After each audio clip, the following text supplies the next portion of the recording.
been meaning to ask. I've been asking myself, will you drive, will you ride in a driverless car?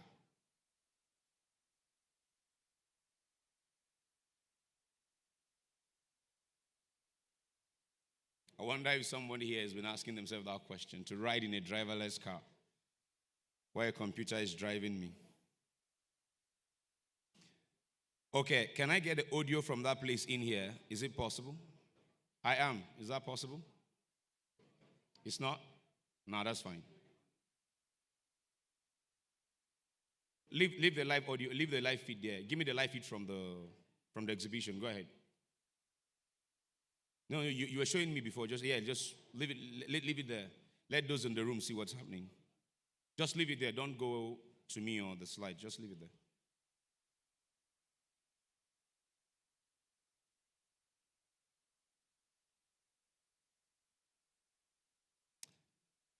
Is that automatic or something? Guys, I am. Is the switch in automatic? If it's not, just leave it in this position.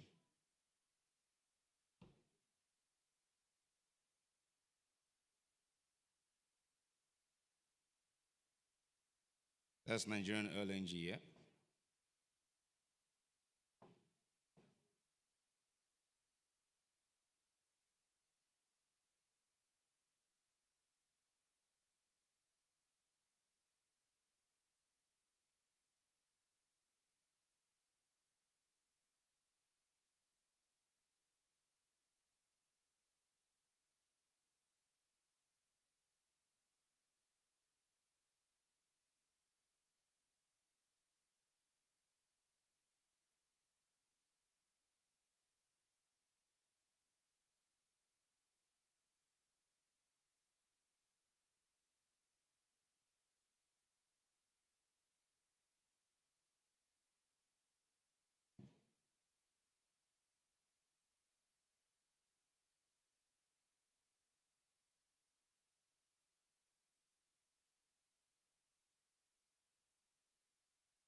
right.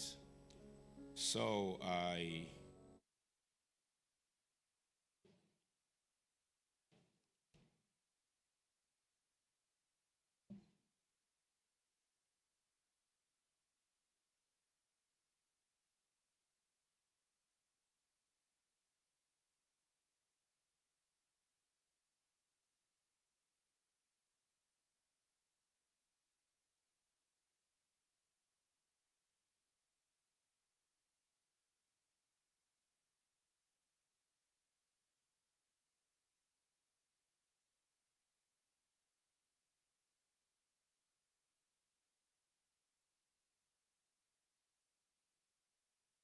there is an event app for this event. I don't know how many of us have downloaded the app.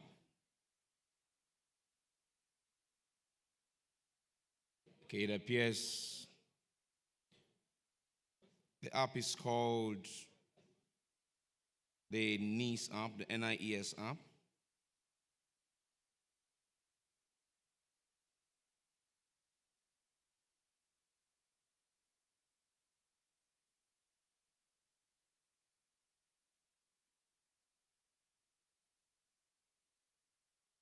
On the app, you can chat with registered delegates.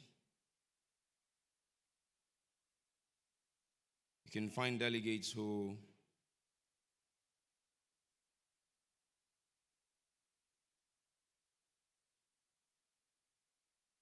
for instance, yesterday we had quite a number of persons in the room and a couple who joined us virtually. Not to mention that we were streaming live on a number of TV stations in the country. So if you want to find out, say you want to know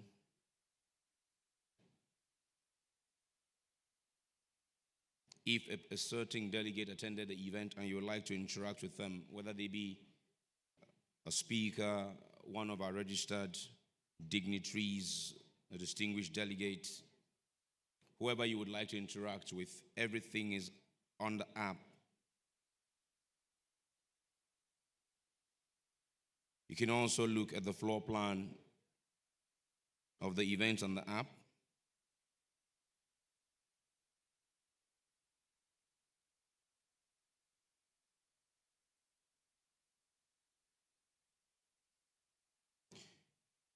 You can schedule your own virtual meetings on the app as well and interact with other delegates. And the beauty of this additions to our event these days is that long after the event is over, you would be able to still interact with some of these persons. Now, before the introduction of this kind of apps, once we're done with the event, everybody goes and begin to search through a pile of complimentary cards trying to find a particular contact of someone you need to do a business with or you have discussed a certain business with. Now, the app gives you that opportunity, to keep the interactions going virtually from the ease of your phone. So please, if you've not downloaded the app, kindly grab your phone, go to your app store and type in the NIES app. Now, once you download it, as it opens up, it will be asking you if you are a visitor or you are, there are two things it's going to ask you. The one that says you're not a guest is the one you are going to click on. Now, once you're done clicking on it, scan. It will bring you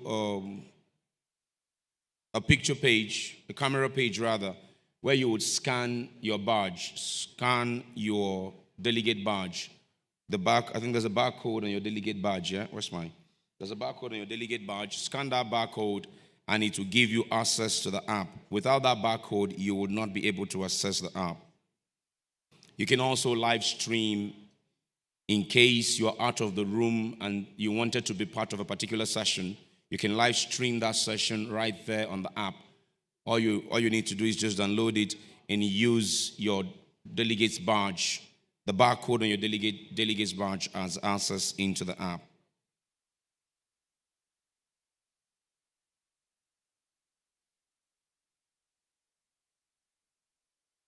I'd like to also inform some of our international delegates who are required statutorily to carry out a PCR test 48 hours before their departure from the country, that we have an NCDC-approved COVID-19 PCR test center within the exhibition floor.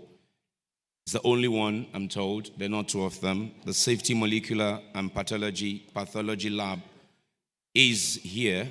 Victor Uche is in charge of that.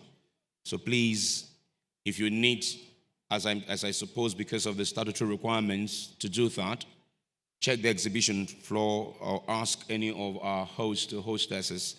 They will be able to assist you and get you to the particular booth in the exhibition floor where that will happen. Kunle, Ben, someone, please, Frank, someone, please tell James that we should start winding down the exhibition. It's approaching midday. They need to start heading back this way for the commencement of the CEO's session.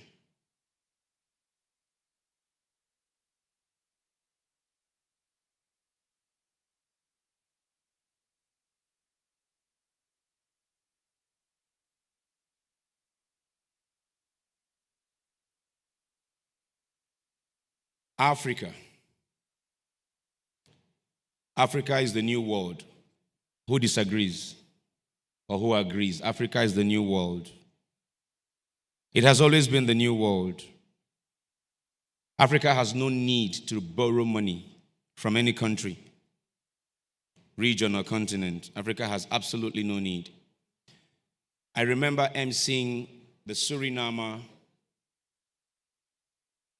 Energy Summit.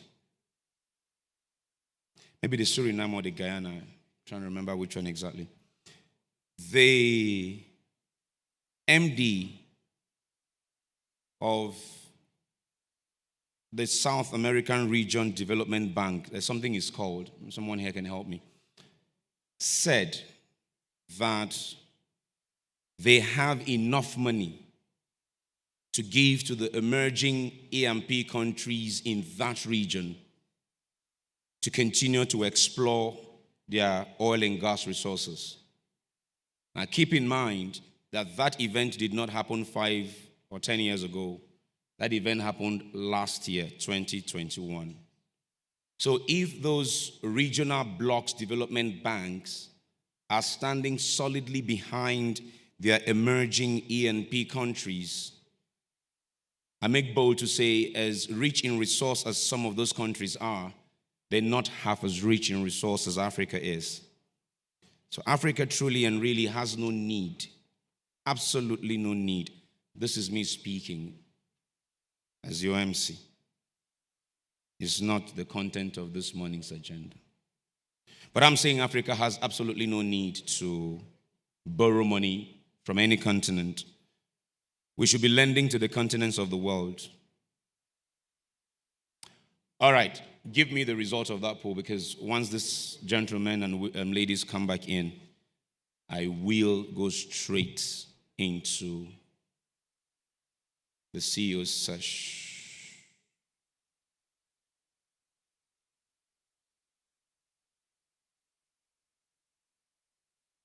Interesting. I didn't expect this. Africa can meet its energy need through renewables and other cleaner sources. 33% agree, 26% disagree. Let's have a conversation. Even though the votings are, what do they call it? Secret ballot. We respect that.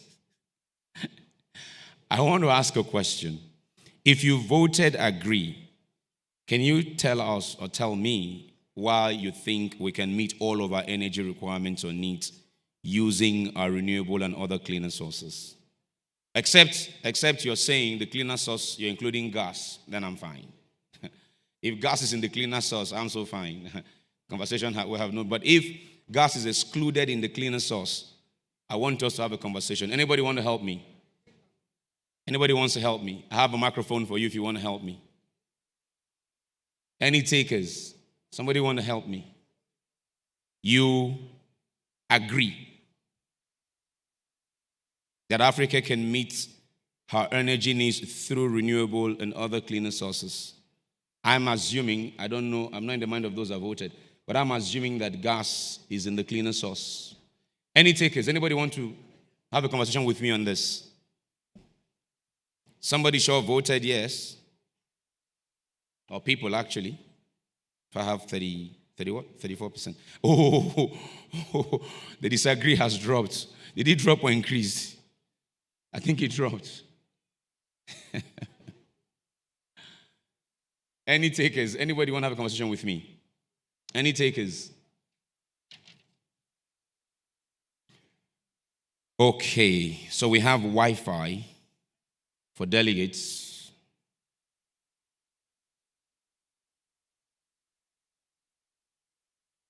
For delegates, the username for the Wi-Fi, if you find it, is delegates, lowercase delegate. I'm guessing the Wi-Fi is called NIES Wi-Fi, right?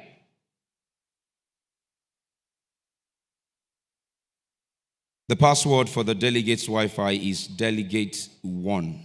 Delegate1, especially for international delegates if you need to use the Wi-Fi.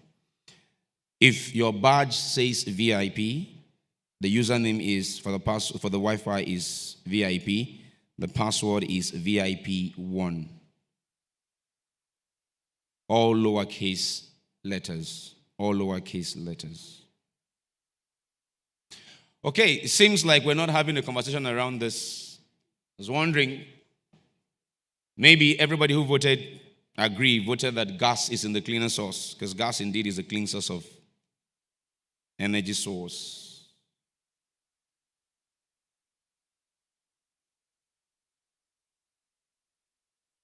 Okay, the voting is still happening. Interesting. This is what INEC is going to do next year, right? We'll be seeing it real time. So if Richmond is winning,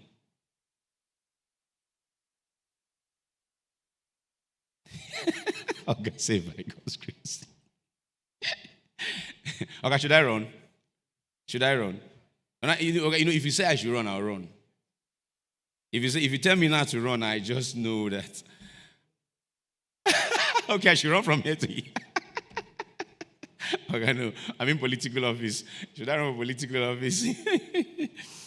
Interesting. But really, I think that even though we have those resources, the water, the wind, the sun, we do not own the technology that would help us translate that into energy. So because we do not have that technology, it's going to still make us totally dependent on a certain group of people.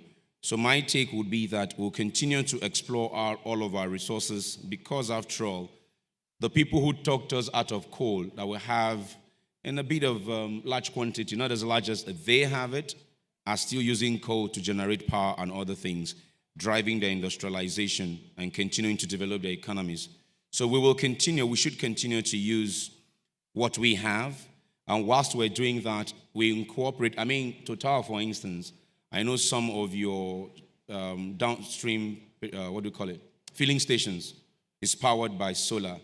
I also know Shell did something with air condensation where you did a football pitch. As boys and girls are playing, it is powering itself. So all of that is incorporating it, bringing the whole thing into one discourse. Do this, keep it going. So as long as we own the technology, or will help to own the technology ourselves, we'll be fine. Okay. They say sometimes if you want things done, you do it yourself. I'm going to take a moment, and when I come back, I'm sure the session will start. Some more music, guys.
He's coming out now. No problem. Stand back. Thank you very much. So we're ready to roll. Oh, by the way, there's a magazine on the chairs, the Bridge magazine. The Bridge magazine is a magazine produced by the Federal Ministry of Transportation's Media Office, chronicling what has been done by the current administration in the oil and gas industry, particularly zeroing in on what the current minister has been able to accomplish as the Honorable Minister of State of Petroleum Resources, and highlighting some of the things done also by the Minister of Petroleum himself. Ministry of Petroleum Resources. I beg your pardon if I said transport. I meant Ministry of Petroleum Resources. Welcome back, Honorable Minister. Thank you for your magnanimity in with the other dignitaries, the Minister of Equatorial Guinea, the ambassadors, the GMD, the NIES. Thank you all for... Kunle, please, can you get the other speakers in the VIP room back into the room? Let's get started. I would appeal that we'll kindly just take our seat as we begin the session. For this session, we'll have an opening speech. We'll have another speech, a guest speaker address.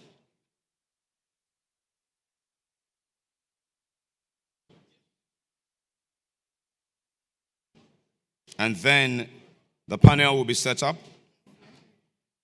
Thereafter, the wrap-up from the session will be done. Your Excellencies, distinguished ladies and gentlemen, onwards, please, I would crave indulgence for everyone to just find a seat and settle in. Let's commence with the session. Thank you all very much. Warm welcome to all the distinguished dignitaries who are here. To you, our esteemed delegates, we welcome you. Thank you so much. And of course, the gentlemen of the press, thank you all very much.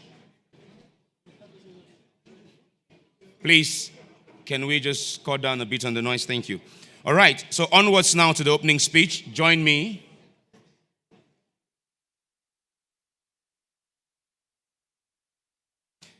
Join me in welcoming.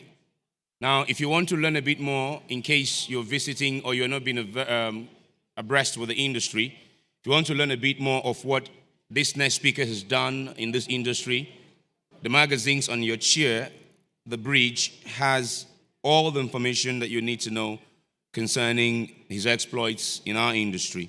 Now, welcome with me our chief host and Honorable Minister of State of Petroleum Resources for the opening speech of this CEO's Roundtable on strategies for confronting the energy transition, His Excellency Chief Timi Silva.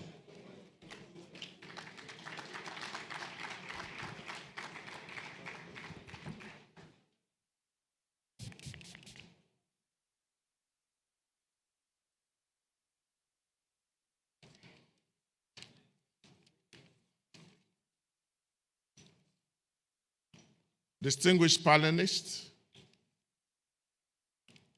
ladies and gentlemen, the Minister of Hydrocarbon, Equatorial Guinea, is here, but is not a panelist. I want to specially recognize him. Let us just, please allow me, as the GMD says, to cut off protocols. If we recognize that the theme of the Nigeria International Energy Summit 2022 is revitalizing the industry, future fuels, and energy transition, then we should all brace up for this session because it is at the heart of the overall agenda of this year's summit. This session will look at the strategies for us as a country to confront energy transition. In recognition of its importance, top CEOs from our national oil company, international and indigenous companies have been assembled on this session in our bid to drive a new narrative and make energy transition the cornerstone of the country's industrial policy. What is obvious from this energy transition journey is that the oil and gas industry will face more scrutiny in their operations and business models. They will have to explain more often the impact of their activities on the environment, their contributions to reducing greenhouse gas emissions, and their efforts towards achieving net zero carbon emissions. While we pursue the country's energy transition agenda, let us also recognize that fossil fuels will continue to play a critical role in our energy and economic systems. While the role may appear to be in contradiction with the energy transition agenda, fossil fuels will still remain important and will remain an integral part of the vision in our energy transition journey. I am not here to provide definitive strategies for confronting the energy transition, but I will ensure that the Federal Ministry of Petroleum Resources, in discharge of its mandate, becomes an enabler to make a seamless energy transition in Nigeria happen.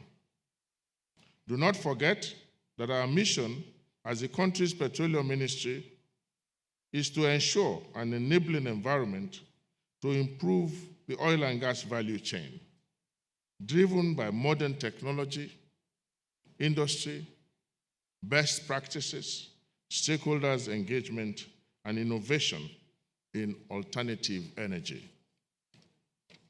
The focus should be to come up with a workable and accelerated energy transition strategy for the country.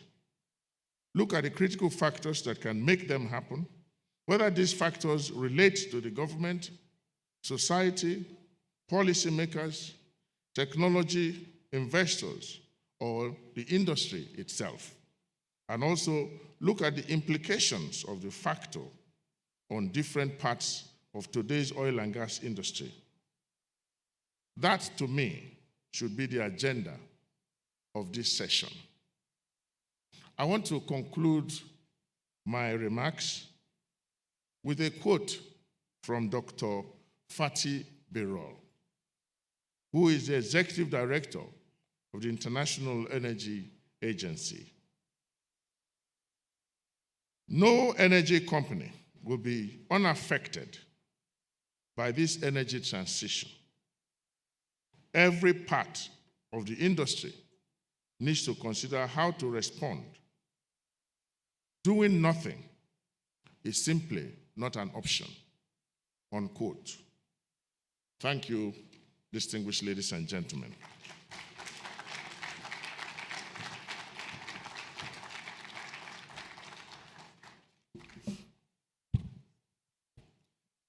Thank you very much, Honorable Minister of State, Petroleum Resources.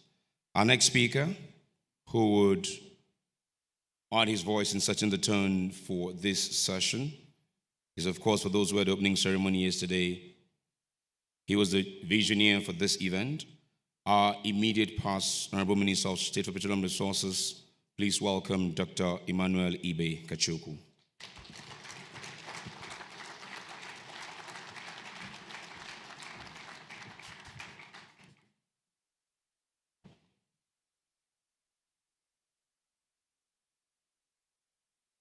Your Excellency, the Honorable Minister of State for Petroleum, Timi Priya Silva, Your Excellency, my good friend, Gabriel Obang for Equatorial Guinea, Excellencies here present, Captains of Industry, distinguished ladies and gentlemen. First, let me profusely thank you for inviting me to make a few remarks. The owner of the policy platform, His Excellency Timothy Silva, has already done a general overview, so I'm probably going to hide under his canopy. Let me start by saying that, just for anecdotes, probably about 15 years ago, if not more, to me, you probably remind me of that. When I was working for ExxonMobil as an executive director, Timothy was working with Her Royal Majesty Edmond Dakoro, the special advisor. And the problems that I would have with ExxonMobil, I will actually come to his desk to try and find solutions on those. And then fast track, a couple of years later, I became Minister of State. And of course, he became governor. And then today, we're transiting. So transition has actually started a long time ago, in some ways.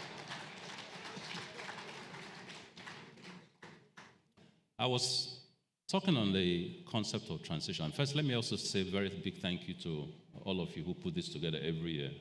It's amazing how well it's gone over the last 5 years and how much momentum is gathered over the last 2 years.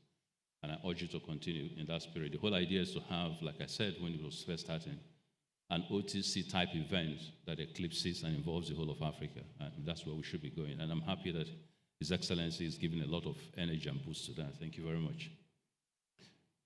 I was, a few weeks ago, probably 2 weeks ago, I was at the burial of a brother-in-law of mine. And my granddaughter, who had attended it with me, saw a card that said, "Transiting to Glory." And she said, she came to ask me, "So are we celebrating?" I said, well, somehow. I said, "What's it somehow? You're either celebrating, you're not celebrating." And I said, yes, we're celebrating that he's gone to heaven, God is taking him there.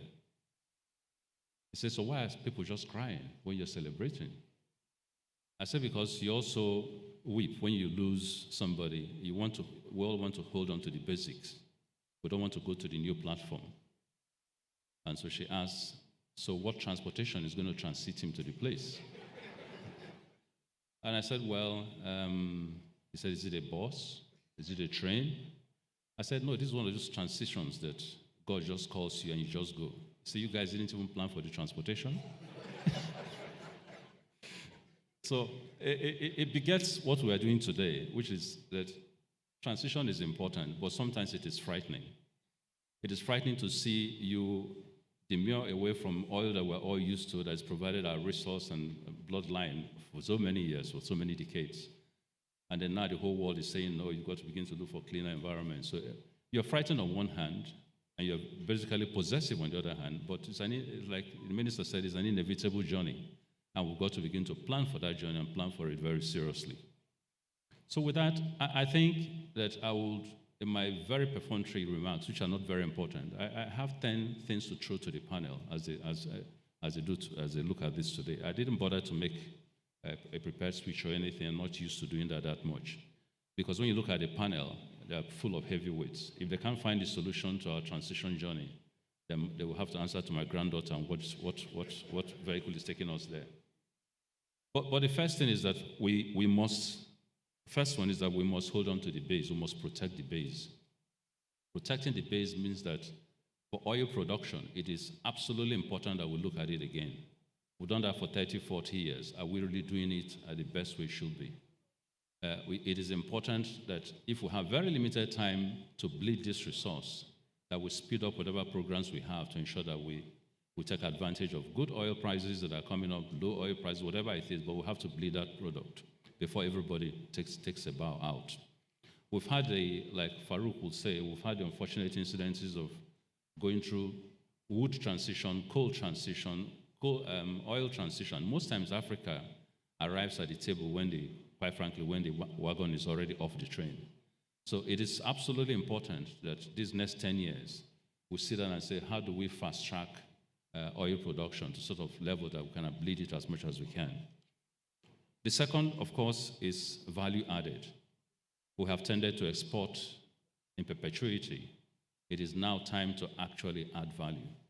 And so I'm very glad with the refining policies that His Excellency is pushing. Dangote Refinery comes up sometime, I understand, third quarter of this year. A few refineries, ISACs and the rest of them are already doing their trains 1 and train 2. A lot of the modular refineries are beginning to kick, but the big elephant in the room, which is Melekiare's team, would have to work to see how we can reactivate all the other refineries. Because unless we stop selling crude for crude and begin to actually apply crude for value, we're going to still be left not getting the very best out of it. So that's a very major transition work that needs to be done. The third, of course, is gas. And the minister mentioned very profoundly yesterday a decade of gas, and I think that is absolutely apt. We need to, over the next 10 years, really take gas very seriously. We need to look at our policies, we need to look at our incentives, we need to look at our tax regimes, we need to look at one big elephant, which is the fourth point I have to make, which is funding. Funding. The reason we haven't grown as well as we should is that our access to funding usually is limited. In our poll, I think we tried to do the 1 billion mark of funding for African countries, but that is nothing really compared to the sort of resource that is required to develop this field. So one of the works I'm sure His Excellency will be looking at is how do we gather people of like minds, global and local, to begin to put together a serious funding stream. And even if it means dipping our hands into the federal government purses to create those necessary funding that is essential for Millie and the rest of them to do the sort of trajectory developments that they're looking for, it is important that we find funding. Developing gas is a lot more expensive than developing crude. So we need to actually find those funds. Now, when you take that along with the fact that we must, whilst we focus on gas, not forget that it is not all about gas. There's solar, there is wind. And I think one of the areas where we can at least, unlike our previous historical journeys, get well ahead of everybody is to begin to develop those natural resources that are energy related, where we have economic advantages, superior advantage, and begin to do them well ahead of time. So as we're pushing gas, we need to begin to look at areas of our country that are so blessed with good sunlight, good sunshine for solar, areas of our country where wind is very important, and begin to see how we can begin to move that. Because let me say this, gas is basically only a transition product, and we shouldn't forget that. We shouldn't get too comfortable. It took a lot of negotiations in Cape to even put gas as one of the transition products. So over the next 15, 20 years, be sure that the developed world is going to be also trying to move out of gas. So it is important that we're well ahead in terms of solar, well ahead in terms of wind, well ahead in terms of technology-driven energy items. Fifth is the bandwagon of exits. Everywhere you look, the big boys are selling. And they couch it and say to us, it's because we want to focus on the whole energy dynamics. Yeah, I hear that. But the truth is something clearly is wrong somewhere. And I think we need to obviously have that conversation in terms of why are you all exiting in a dove. I can understand one exit or two exits, but all the multinationals taking a work on selling assets. Fantastic opportunities for Nigerians, don't get me wrong. But it is important because ultimately you still need that funding to deal with the gas. So we need to have that very base relationship discussion to say, is there something we're doing wrong? Is there something we can do better? How do we get you, even if you're not doing crude, to begin to focus heavily on gas? So that is important. PIA is a major, huge success of the Honorable Minister, and I congratulate you because this is 2 or 3 decades of work that we just couldn't get past the finish line, where he got it done. And that is, I think we should give him a round of applause for that. Together with the work done on marginal fields, huge achievements. Now, but it is. 3 years ago, I did a book called, I think it was a petroleum industry bill, Get into NIES. And I think I'm getting ready now to do one of Petroleum Industry Act, what needs to be done. The difficulty the minister is going to have is that just as it's caused this huge success, it's almost on the working table to begin to say what are the areas where we need to patch up and do a lot more work to get PIA to sort of dreams that you had when you did that. But we must not forget to celebrate that huge milestone because it's something that is eroded us for so long. So huge congratulations. But now we need to see how we tie fiscals, how we tie other situations to all the policies and making sure that the PIA actually delivers, especially on the institutional models and framing institutions properly. the Nigerian can-do spirit is key. That's item number 7. And the way we've responded to a lot of the block sales shows that if you let Nigerians exhibit their entrepreneurial skills, there's nowhere they cannot go. They will find the money, they will find the solutions, they will find the skills. They're huge. And that is important. But it's also important that we do not get into almost a cannibalistic, hands-holding. It is us and us alone. It is absolutely important. One of the things that has done well in this country is opening the field to Nigerians. But then you have models where people have tons and tons of blocks. One person has 10 or 15 blocks, doesn't develop them, just keeps packing them like certificates of occupancy. The time has come when we need to look at that again and say, if you've not really done this, what does the law say? Take it out and give it to the next person. But there are lots of Nigerians looking for opportunities for development, and so it's very, very key that we do this. 9th point, I think, is the issue of equity and fairness. How do we distribute acreages? Is it going around in a way that everybody feels that they really have justice happening here? What of resource allocation? It will never go away. It will always be there. How do we deal with all this in a period of transition? Because unless you deal with those issues, the same lands that you want to go into do transition into gas is going to create the same problems that you had in producing oil. So it's very important that we head back to those areas. Finally, the 10th point will be timeliness. We've booked in 2060 as a carbon emission exit year. Fantastic, a lot of time. But our experience obviously shows that I won't fix 2060 for Africa. We need to begin to plan for about 2040 or 2045. We need to be ahead of the pack to be able to sit on that table in 2060. So issues of abandonment, issues of cleanup, issues of funding, issues of clarity of where we're going for the other externalities in production have got to be very, very clear. I think these are some of the issues that I see today, and I'm happy that the panel that is coming immediately now has all the experience, all the wherewithal, and they're backed by somebody who absolutely believes in what needs to be done in the industry, the Honorable Minister, and I'm sure that today you'll find solutions, and then you follow that with policy and execution. Thank you very much for letting me speak.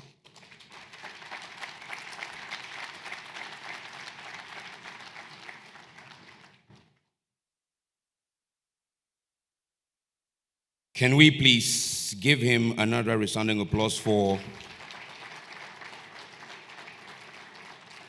as a way of congratulating him in person for being awarded the Lifetime Achievement Award from our awards yesterday. Congratulations, sir. Congratulations. Congratulations. And thank you for these 10 points that you've left for the panel. And let's go straight to the panel by welcoming our moderator, Mrs. Rolanke Akinkugbe Filani, Advisory Board Member for African Energy Chamber. Rolanke, you're welcome to your seat. Thank you very much. Rolanke is joined on the panel, of course, by the Group Managing Director and Chief Executive of NNPC Limited, Mr. Mele Kiari, FNAPE. Joining them is the Chairman, Shell Companies in Nigeria and MD SPDC, Mr. Saigio Kumbo. Welcome. Chairman and Managing Director of Chevron Nigeria and Chairman of OPTS, Mr. Rick Kennedy is on the panel. You're welcome. Deputy Managing Director, Deepwater for Total Energies is on the panel. Mr. Victor Bandele, you're welcome. Managing Director and Chief Executive Officer of Nigeria LNG, Dr. Philip Michel Bila, is represented by the General Manager Production. Welcome, Mr. Adeleye Falade. Completing the panel is the Chairman and Managing Director of ExxonMobil Companies in Nigeria, Mr. Richard Liang. Mr. Liang, you're welcome.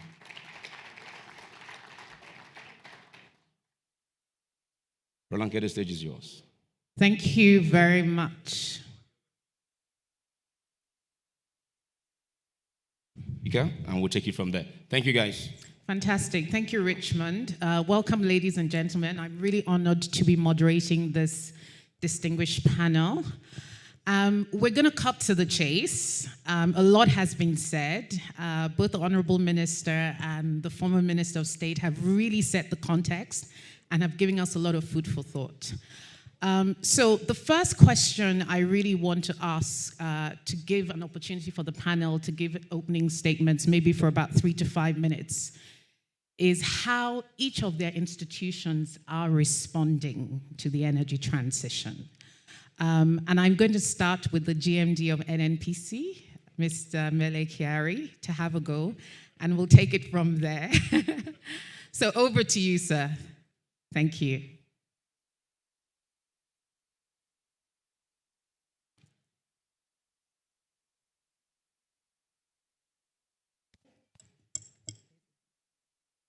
Push the silver button behind.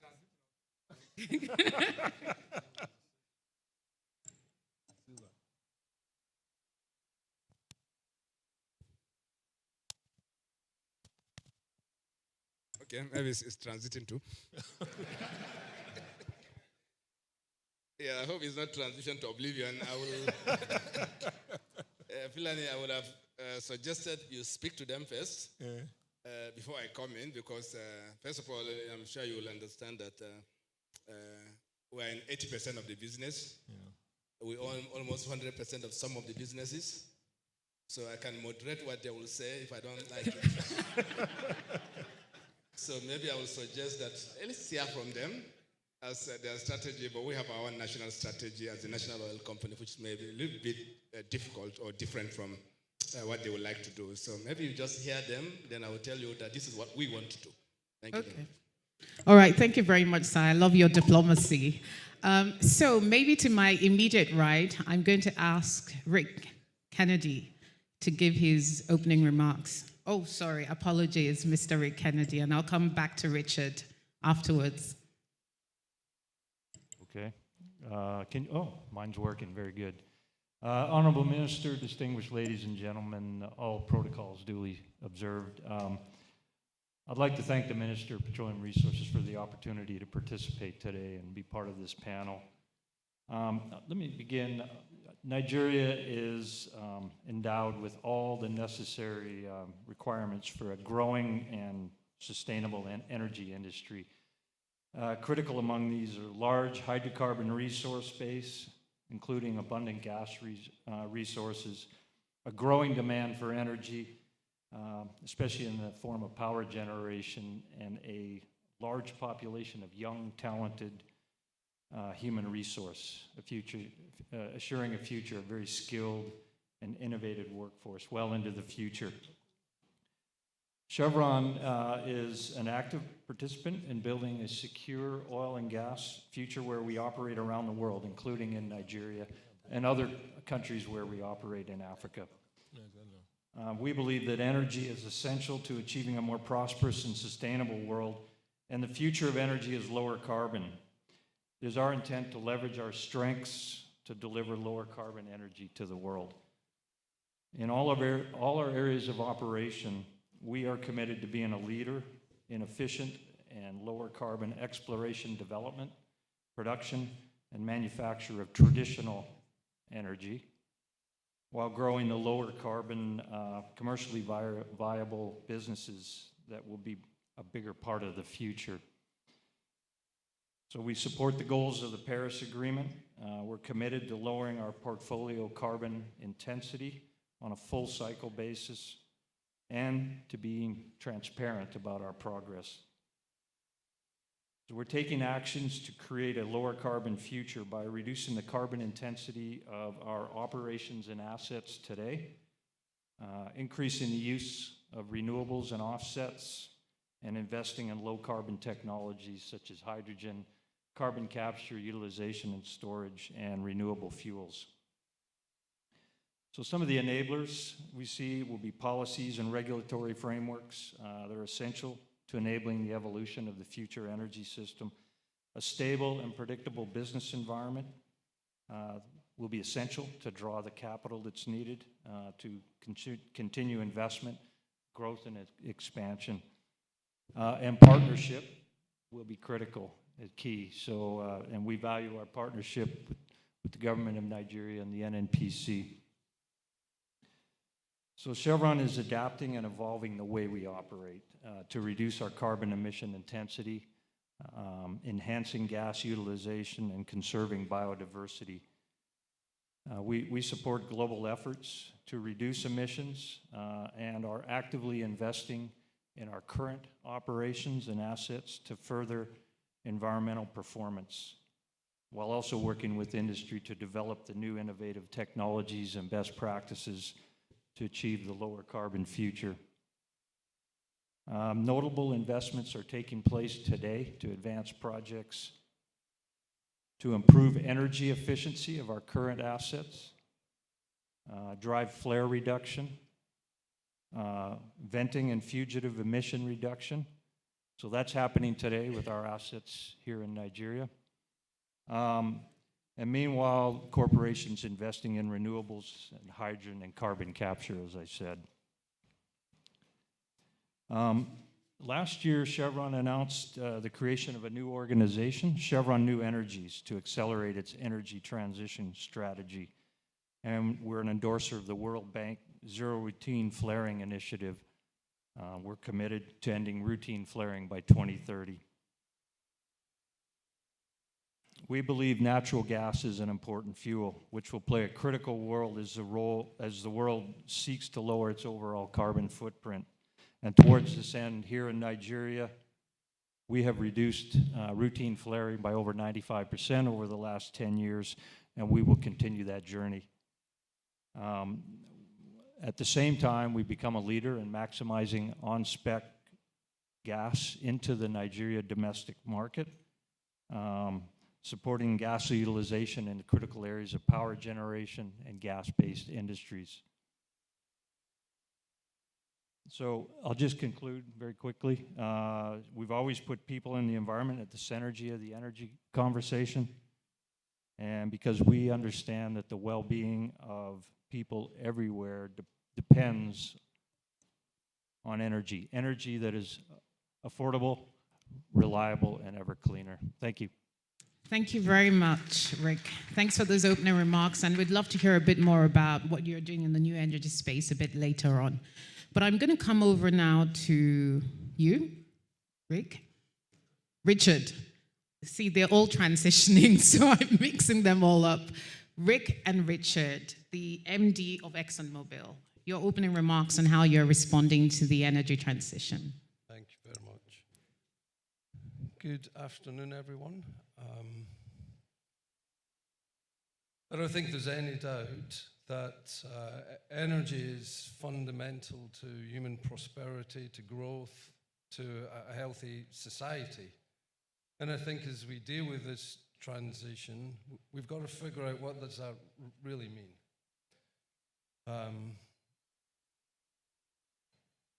Any industrial transition that you care to look at and trace the data, there is a growth in energy in developing economies of developing countries. And that is because energy demand for economies and business are required in developing societies and countries. So that means something special for Nigeria.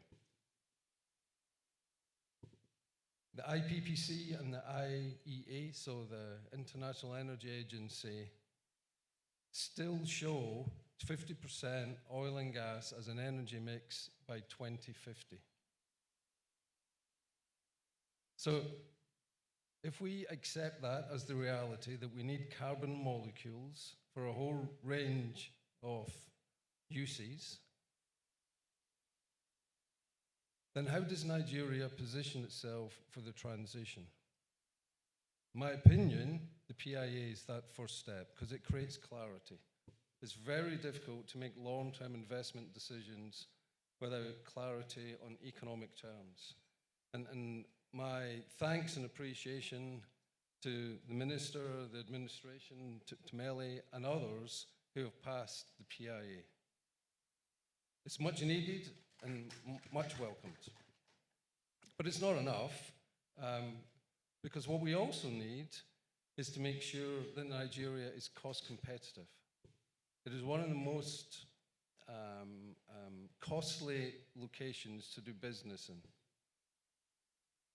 But it also has amongst the longest cycle times in projects. So if we address that, then this country of enormous human capacity And hydrocarbon potential can benefit from the transition. So PIA, hats off, first step. Let's make the transition in a meaningful way. And the company I work for is entirely committed to helping with that. Thank you very much, Mr. Richard Lang, MD ExxonMobil. I'm going to come now to Mr. Victor Bandele, Deputy Managing Director, Deepwater Total Energies, E&P. But before you give your opening remarks, I also just wanted to throw in an additional angle, perhaps you could bring into it, how the industry is trying to build the resilience through this change, whether that's in terms of your operations, your workforce. It would be good to hear a bit more about that in your opening remarks. Thank you. Yeah, thank you so much. I stand, although I'm sitting down, but I stand on all existing protocols, and I think I'm excited to be here. Mike Sanster, my managing director, should have been here normally, but I'm happy that he's not here because I really want to speak at this forum, which is a very, very important forum for me.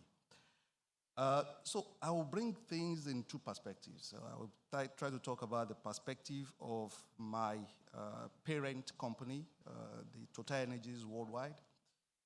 And then I'll talk about how we are adapting to things in Nigeria, which is the core for me.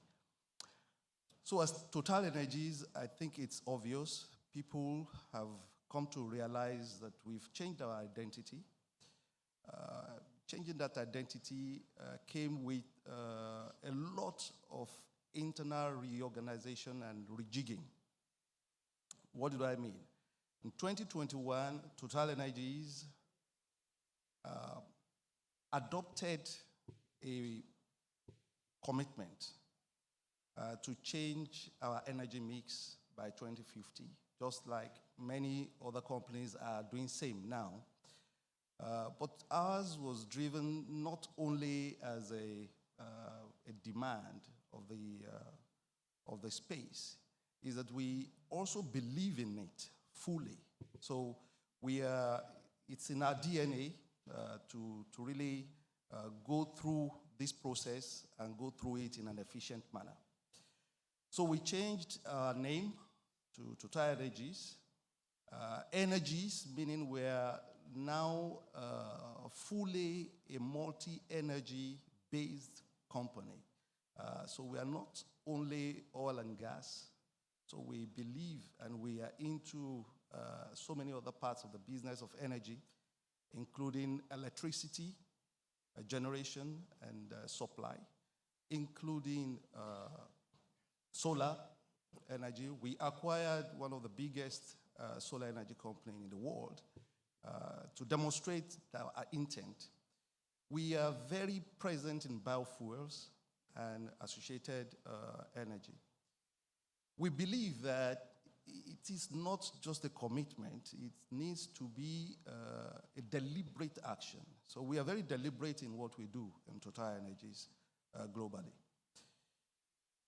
And we are demonstrating it all over the place. All the new businesses that Total Energies have signed into in the world have this trademark going with it. So when we signed the deal in Iraq, we see that it has all the components of a multi-energy company.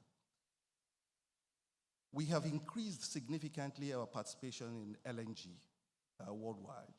And I think people that follow Total Energies on Twitter and everywhere, you'll see that that tendency is there, and we're building up on that. Because we believe strongly that gas is a transition fuel. We need to embrace gas to transit from purely oil to the new era. All these are present in the newspapers. Anybody interested, just type Total Energies, go to our website, you'll see the bulk of it. Now let me drive things home. I want to look at the perspective of how much human beings we have on the planet today. So we claim that we're about 7.6 billion people. By 2050, when we want to have net zero in carbon, we will be 10 billion people. What this means is that we have more people and we want to transition. So this is the big challenge for the industry. This is a big challenge for energy providers. I come down to Nigeria now with the population markups, and we say today in Nigeria we are 200 million people. We are going to something like 300 million by 2050. The 200 million that I have today, how many people have access to very good energy? Very, very little. So in Nigeria, our challenge is even much more. So we in Total Energies find this space to be a very good space to operate. And for that reason, Total Energies is investing continuously in Nigeria. And that is our trademark. So what have we done in the past? Just to demonstrate that it's not today that we started to be very involved in this business of transitioning. 2014, we arrested gas flaring in one of our major offshore assets in offshore. We converted all the gas being flared in that era to gas to be supplied to LNG. On the onshore asset that we have, we produced a large pipeline for domestic gas that feeds into three very fundamental business areas in Nigeria today. So we talk about the Alauji gas plant, the Greenville, and just recently Indorama. So all these contributions that have dated back for some years, but where we're finding the fruits now. So as a company, we have been deliberate in these areas. Today, for me to get any project passed beyond engineering, for me to take a decision, an FID on any project in Total Energies, I need to demonstrate that that project is not leading to increasing carbon footprint, net. So intensity. So I have to be redesigning myself. And this is the practical sense in what you asked, Mr. Moderator, that as a company, it is a deliberate act, and we need to really follow it through. So we do all that, and we have more stakes coming forward, or going forward, that we are deliberate to make sure that every project coming on stream has a notion of reducing the intensity of carbon. Now, in Nigeria, with our partners, and we will soon speak, we embarked on the enlargement of the LNG project in the recent past. We are very supportive of that, and we will continue to do that. And going forward, there are so many other projects that are lined up. Time will not permit me to enumerate. But really, the key that I wanted to bring to our consciousness is that we are deliberate in this effort. We believe that there is a market here. We believe that there is a will here. And the will is demonstrated in the PIA that was recently passed into law. And together, we want to align with what government is doing to really bring energy to the people. And that's why on the downstream side of the business, with our 577 filling stations across the country, a significant proportion of these filling stations are now running on solar power. So it's deliberate. If you want to ask, you say, is it cheaper? As at the time we started, it was not cheap. But we are improving and we are carrying on. And a time will come where it will be the choice for everybody putting on a filling station in Nigeria. We have the Awango project that we have embarked upon. We're delivering small solar panels to homes.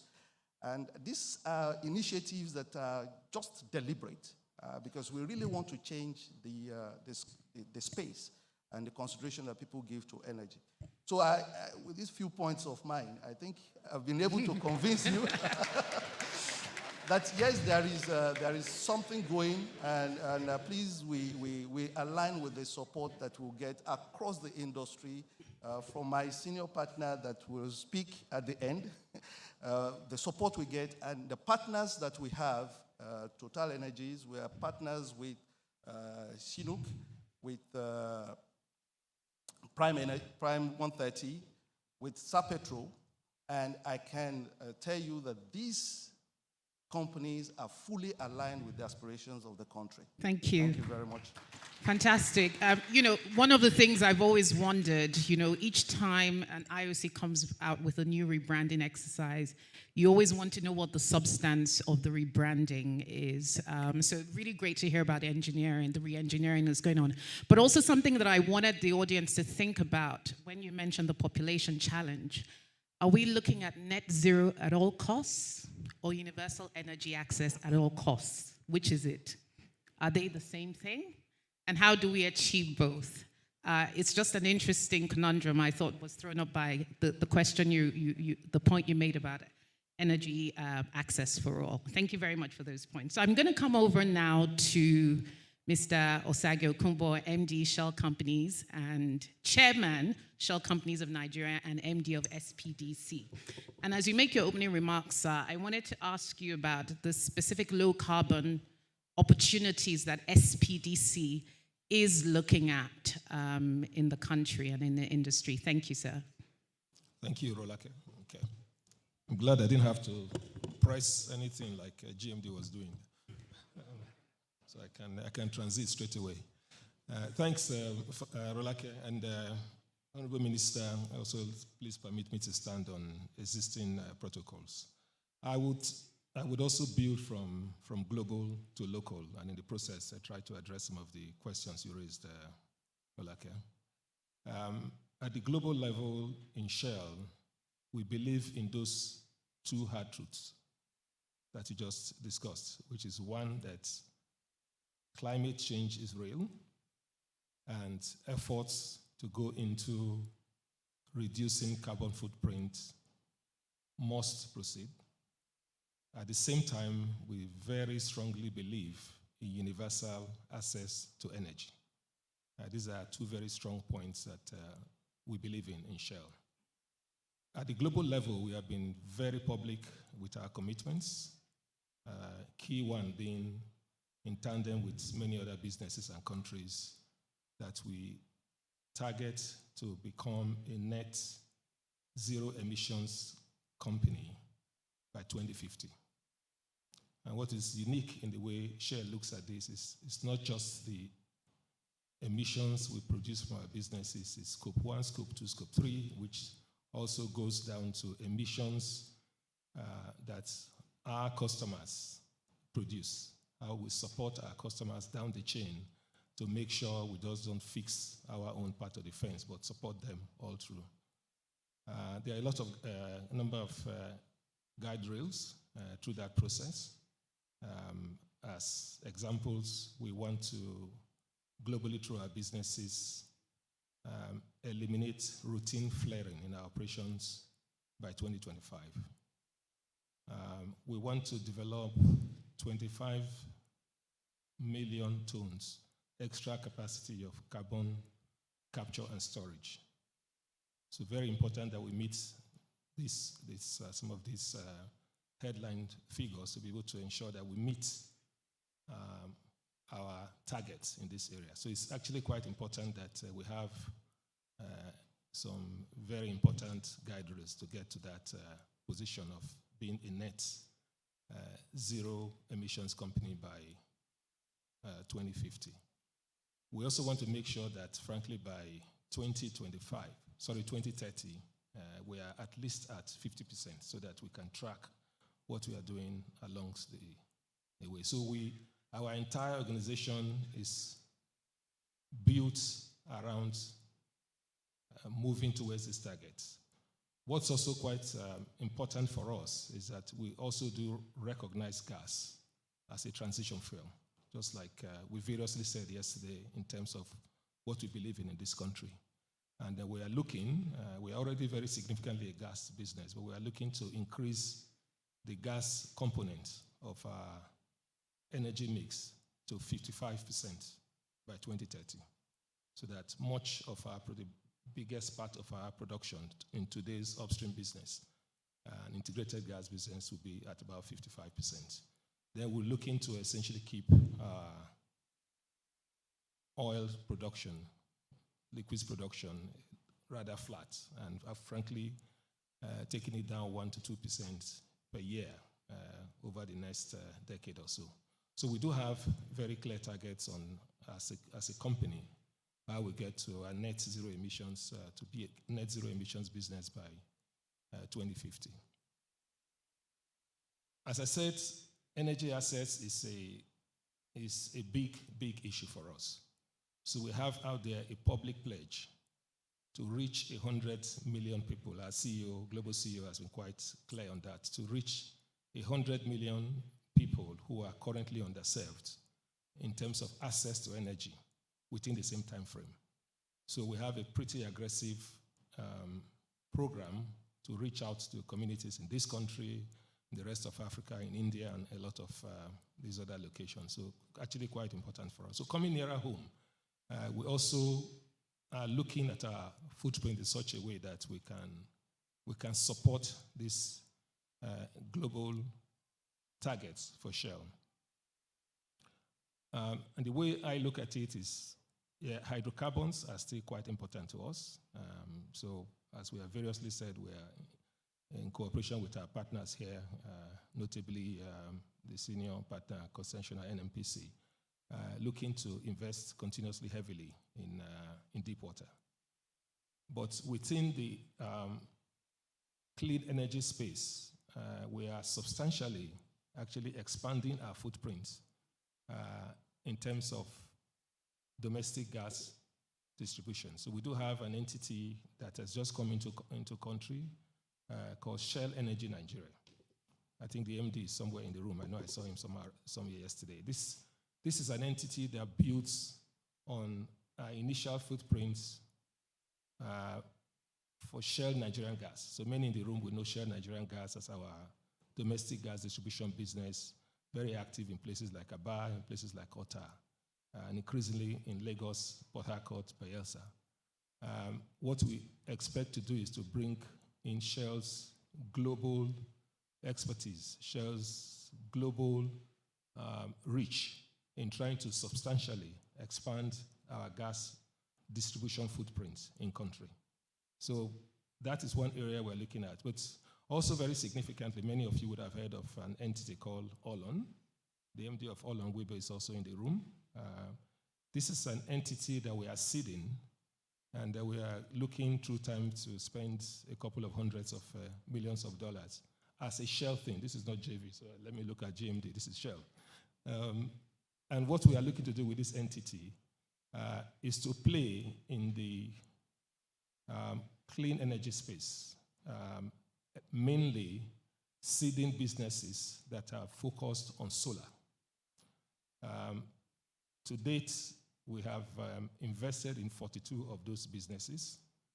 They have a target this year, which I'm holding them very strictly to reach 30,000 customers connected to off-grid electricity in the underserved areas of this business. So an extremely important business for us in Shell to just ensure that not just in terms of the big ones we do in terms of deep water, onshore production, but that we also play in country in this energy transition, which remains pretty important to us. So Rolake, I hope that answers the points you tried to raise. Fantastic. Thank you very much, sir. And obviously, Shell started the transition with Olon and even the work that was being done at the Shell Foundation long before the industry started its transition. So kudos to the institution. Thank you. So we're going to come now to Engineer Leye Falade, GM for production at LNNG. You're in a very interesting position because you are in the nexus of the transition, and of course made up of shareholders who themselves are transitioning. So quite a complex season for you. It would be good to hear about how you're thinking about the gas sector in this transition and what plans NLNG has to build that resilience and prepare. Thank you very much, Rolake. When you come to events like this, you wish you don't speak last. I think I have to, but I'm glad I'm doing that because listening to the previous speakers, they started from the global perspective and then came local. But I'm going to start from local and then go global. Who are we? We're a globally competitive company helping to build a better Nigeria, and that's important. I would speak a little bit more about that. This conference, this theme is actually about us. It's speaking about NLNG.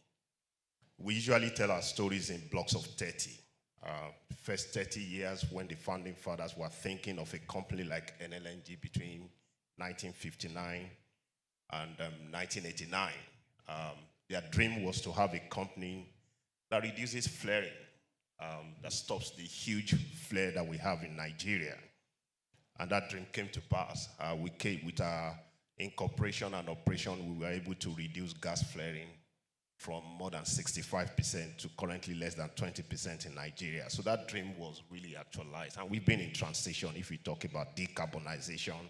That is the topic of today. The next 30 years for us, which was 30 years of incorporation, 20 years of operation, started from 1999. And we have been on that journey. It is one that we are proud of what we have done. It's one that when the society thinks about us, they think of us much more around the value we have added in terms of the economics. In the period of operation that we have been in, about 22 years, generated revenue in excess of $116 billion. What we've paid in tax is over $6.5 billion. What has gone to our shareholders in terms of dividend is over $16 billion. What has been paid to the federal government of Nigeria for the feed gas cost is in excess of $13 billion. So people talk about that as being extremely successful, and that's what they remember us for. But it's much more about that for us. It's more about the value we create in keeping our environment clean. And that's one that we continue to do. And I'll talk a little bit about some of the things that speak to that. When we got into the cooking gas business and started advocating that in 2007, we started with about 50,000 tons into the Nigerian market. We're exporting. We're also supplying to the Nigerian market. Progressively, we've taken that number up to the extent that last year we hit 400,000 tons that we produced and supplied to the domestic market. Last year, our board gave us the mandate to go ahead and increase that to 500,000 tons. And why is that a big deal? Cooking gas, you know what it does? It reduces deforestation. A number of our women in putting food on the table are having to use charcoal, firewood to be able to do that. That's part of what is contributing to the emission.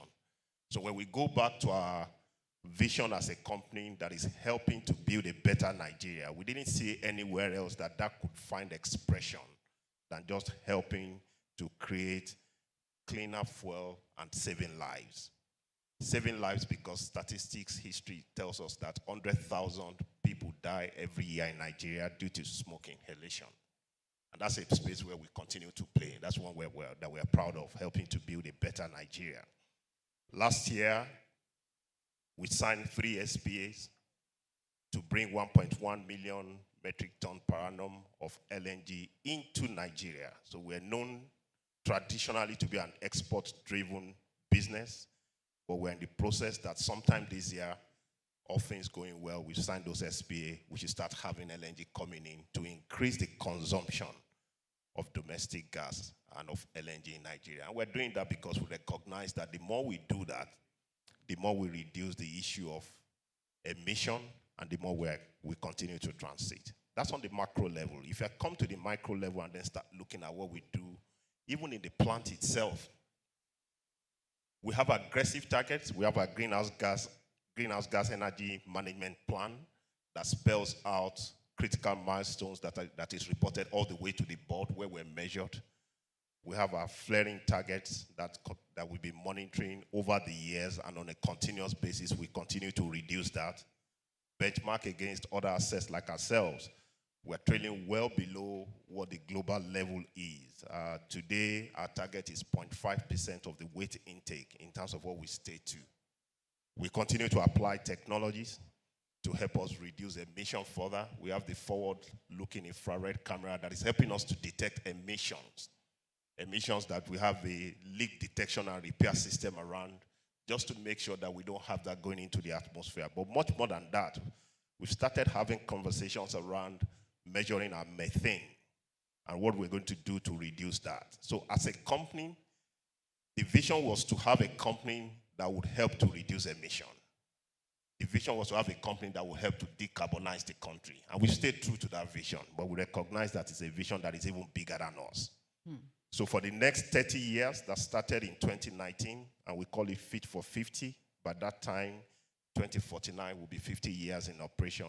We set ambitious targets for ourselves again. What are we going to do? Part of it is 27 that you know, but we started scouting studies and started looking at 28. And the way we're looking at 28 is not the conventional way of just increasing capacity. It is one that helps us to reduce our overall greenhouse gas emission as a plant. And those are the things that we're subjecting to our decision-making process to ensure that we have what enables us not just to be fit today, but to continue to be fit into the future and continue to thrive as a company. That's what we're doing. We continue to challenge it. We continue to ask ourselves, is it ambitious enough? Can we do more? And we recognize that we're on a continuous improvement journey, but we also have our shareholders who hold us accountable to a global standard of operation. So while we are local, we compete and we are benchmarked globally, and we're benchmarking the first tier quarter in the global industry, and this is one that we are proud of. Thank you very much, Engineer Falade, for those excellent submissions. The GMD of NNPC, who so graciously yielded the floor, I'm going to come back to you, but if you permit me, sir, I also want to throw in an additional perspective before you answer your question. And, you know, high oil prices historically have helped Nigeria balance its budget and fund social programs. And given this transition, it'd be really good to hear what role NNPC will play in helping Nigeria stay economically resilient through the transition, because I think that's a really important point, the impact of the macroeconomy and the role of a national oil company in essentially holding the center strong through change. It'd be great to hear your perspective on that, sir. Thank you very much. Still transiting. Yes, Honorable Minister, permit me to avoid protocols. And let me start from the end in sight. Like I agree with you. You must create the resources of today and then sustain a transition through some form of resilience until you get to 2060. Absolutely correct. And the easiest way to create the wealth of today so that you have the resources that will keep you through this transition is for you to immediately increase your domestic crude oil production. No other way of doing it today. And we have challenges today. Needless, probably not the right platform to discuss it, but we're doing something about the security station in our areas of operation. You will see the impact and effect very soon, and then the industry will continue to rely on the production that will come from us. I think maybe it's, in a simple sense, there's something we're doing about it. Now, how would you do this? First, we recognize that transition is real, but we also know that transition could have come, even without the climate issues. Energy transition will come. It has happened through history, from the Stone Age to the Industrial Revolution, and where we are today. There's always a change in the mix of energy sources. Communities and societies have always moved to cleaner fuel, cheaper fuel, and much more efficient fuel. This is natural. But it has been accelerated by climate concerns, which is also real. We have all seen what the climate change issues has come as a result of greenhouse gas emission. This is also true. But what the energy transition is doing today is to accelerate many things that ordinarily could not have happened today. For instance, EVs, the electric vehicles, didn't come because of energy transition. They became on the table because science changed, there's technology development, there's need for more efficient means of transportation and so on. But it was also accelerated by the energy transition conversation. So for us as the National Oil Company, what we are doing today is to see so how can we increase the resources of today by getting more investment into the industry, both in terms of producing the liquids and also promoting the gas development. We know for sure that gas is the transition fuel. We have not seen peak gas probably until 2030 or probably after 2030. So we haven't even seen a peak gas in the world. So we know that the way to go is to build your resources of today, elevate your production today, and also continue to put resources on gas so that it can become the source of revenues as you go forward. In two ways, it gives you revenues. It also helps you bring cleaner fuel on the table. So this is our combined strategy. And of course, my partners have spoken, and all I will do is to edit and and probably also we transit to the next level, which is that what are we doing about it so that we can leave the PowerPoint. All the conversations around this is let's do this and that. So what we are doing today is first, how do we take out the flares? There's a program of flare out that the Honorable Minister has mentioned. But what it simply means is that we are flaring gas in very many locations that we shouldn't do because we don't know what to do with it. Today we are pulling resources together, partners together to take out those flares. And at the second level is that no project with any flare plan will pass again. We as their partners, of course, anybody who brings any project that flaring as part of his development plan will not scale through. I'm sure even the regulators won't allow this. So this is one thing that we are doing that is very, very practical. Then secondly, replacing cleaner fuel for the dirty fuel, in any name that we call it. For instance, today, majority of our factories today in the country power from fuel oil and diesel. We are doing everything possible to build the infrastructure on the domestic market gas supply so that we can replace those sources of fuel from fuel oil and diesel into the cleaner gas that we are seeing. And we are seeing the effect of this in very many locations, one part of the eastern part of this country, in Lagos area, Oktano. We all know this today that many of these factories are now running on fire. They are fired on gas. And as they continue to build, this infrastructure will be on ground. And we have made significant progress on the infrastructure. First, you need a trunk line. We are doing it solo because no one will do it. And today, we're almost done with the OB3 line connections. And of course, by the time we are done with the AKK line into Kano, we will have the Y-shaped structure that will deliver gas to the nearest location in the country within the 200, maximum 400 kilometers spur line distance. That will be the revolution that we'll need. That will enable us have to up to 8 to 10 billion scope of gas in the short term into domestic market. Of course, further developments can come. But this is the road to take. And we're making progress on this, and we'll deliver them. Once that is done, then, of course, the value part of it will come. There are issues, no doubt about it. There are pricing issues. Also, that has been taken care of by the PIA, so that ultimately delivering gas to the domestic market will no longer become an issue. And then, coming back to utilization of gas in our country. It's very important to be aware that, as I mentioned, I think in a number of fora during this conference, that today the Sahara Desert is moving southward 4 kilometers every year. So it can get anywhere. It can actually get to the ocean if we don't do something about it. Because as we all know, today, trees, even in the southern part of the country, are being cut down as and then converted to charcoal and transported to the north. This is what's happening today. And every trailer carrying even PMS today, on top of it, just look at next time you see, when you see sack on top of it, they are actually conveying charcoal from the southern part of the country to the northern part of the country. Because we can no longer find more trees to cut down to burn in this northern part. That's what's happening. So it's our job to stop this. If we don't stop this, it will have much more difficulty to manage in terms of climate change issues than you are dealing with emissions from our business. And the way to do this is what the Honorable Minister is promoting and taking forward, which is to make LPG available to every user of charcoal today. And it's not difficult, it's not rocket science, it needs some investment. This is also being put in place by government, and NNPC is certainly supporting this initiative to make sure that we make LPG available. This also requires the partnerships that we have with our partners in the country. I'm sure that's why I say I will edit some of it. We will have to do it. I don't think it's an option anymore. Yes, it's the cheapest way to go is to send it to the export market. We understand this very perfectly. But we are going to work with our partners as a matter of no options than for us to deliver gas into the domestic market. And this is business also. We'll lose no money doing it.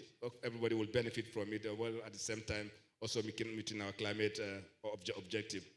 And lastly, Rick, I know you see me. Yeah, lastly, let me put it very, very clearly that energy transition is real. We have to do something about it quickly and rapidly. And it can also become a source of revenue for businesses. So it's really not bad business. And the way to do this is to galvanize the domestic capacities that we have. Simply you are here so that when the technologies are localized, investors become localized with all the investments, divestment that are going on. It's also our job, and just for the abundance of any doubt, is that when our partners divest, we have responsibility to do a number of things. One of them is to make sure that no one abandons the damage that he has done. That's very, very critical. So there must be an engagement that will ensure that it's not done. But also, we don't end up, and Vita, you are here, let me just put it straight, that we are not going to end up with the 2012 situation. So when there's divestment, we'll make sure that that works for this country, it works for all of us, so that in a way and a manner that will bring value on the table for our country. And I'm sure my partners agree that we will do this. We're engaging them. They are aware of this, and that there must be a straight line where we can fuel the local resources, produce more oil, produce more gas, and then we're all aligned. Also, we don't become a problem for the environment. Thank you very much. Thank you so much, sir. Such reassuring words. And thank you for being so practical and reassuring us about the value addition part. So I'm going to ask two final questions now to the panel. The first one I'll direct, maybe I'll start with Mr. Richard Lang on ExxonMobil. I came across an interesting piece of research from McKinsey that said over the past 15 years, the total annual returns to shareholders for the average oil and gas company has lagged the S&P 500 by 7 percentage points, which might suggest that the traditional business model is under stress. On the other hand, the valuations of a lot of the big climate companies, some of the renewable energy companies have also been rising on a lot of exchanges around the world. And typically we know that historically financial resilience for a company and performance has depended on the position, the industry's position on the industry cost curve, particularly with regards to the upstream and refining business. But would you perhaps agree in this day and age that financial resilience is actually becoming a function of climate resilience? And if so, how is ExxonMobil approaching that? Funding is a big elephant in the room. So it'd be good to hear your thoughts. And I don't know if anyone else on the panel would want to comment on the connection between financial resilience in the energy transition and your climate resilience or the changes you're making. And just before you answer, the second question really has to do with how you're all preparing your workforce for the transition and what specific skills are we seeing emerging? How are you thinking of hiring and recruiting? Because that is a strategic decision for senior executives. So I start with Mr. Richard Lang of ExxonMobil, and I'll leave the floor open for everyone else to answer. Thank you. Okay. I think there's absolutely no doubt that traditional financial metrics used to determine which projects to fund are still in place, but are now supported by ESG and environmental considerations. And they have to be. It's no longer acceptable just to look at your rate of return, your cost of supply, or any other metrics. Now, I think what you'll see from my colleagues is every company's got a different approach in how they plan to manage that. ExxonMobil's approach is to set up an organization called Low Carbon Solutions, and our view is that we will provide carbon molecules at the lowest cost. Now, everyone's got a different view on how they're going to engage and manage this transition, but ours is in that space. And your question on preparing organizations and staffing and making career paths available.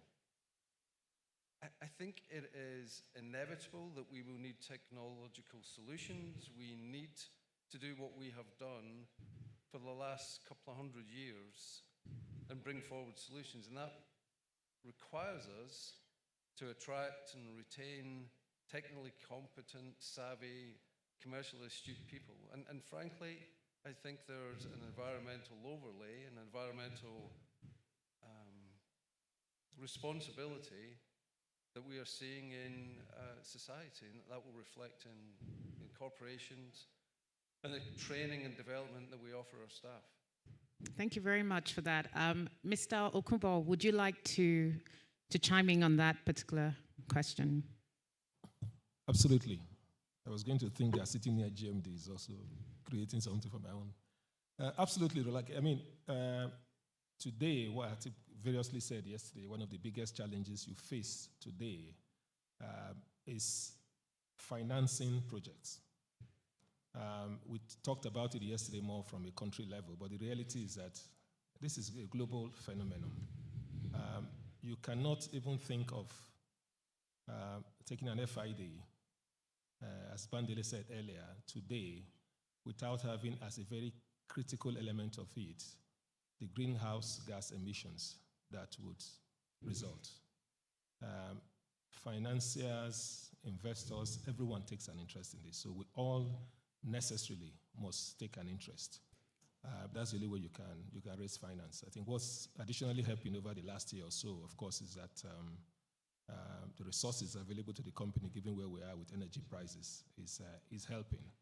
But without a doubt, even the financial institutions, the banking institutions, particularly in Europe and elsewhere in the West, are under very significant pressures to make sure the ESG lens is put on every financing decision they have to take. And we have to respond to that as businesses. On your second question, very briefly, I always take pride in saying the people we have in this industry, not just globally, in this country, are some of the brightest and best you can find. It's great engineers, great scientists, wherever they are. Sometimes they're actually ahead of the curve in essentially trying to adapt to the changing landscape of the industry in terms of skills needed. Whenever I do a town hall, people come to me subsequently to say, how can we? As a matter of fact, like I said earlier, we have Olon, which is frankly one of the smaller parts of our business, but every young person is looking for a way to get into Olon because they just find it quite attractive and pointed to the future. So people are thinking ahead of the curve, and they are trying to upgrade their skill. But the second thing I say is, like as we variously said yesterday, oil, let's put it bluntly, oil and gas will remain key elements of our energy mix over the next few decades. I think listening to Dr. Bakindo yesterday from the OPEC analysis, still probably going to be 50% of the energy mix.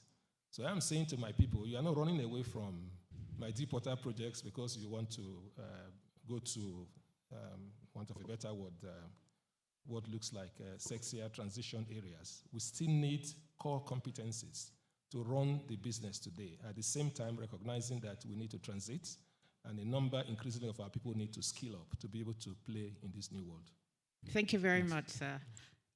Mr. Kennedy? Okay, we'll go that way down. Mr. Kennedy, Mr. Bandele, and Engineer Faladay. Yeah. All right, thank you very much.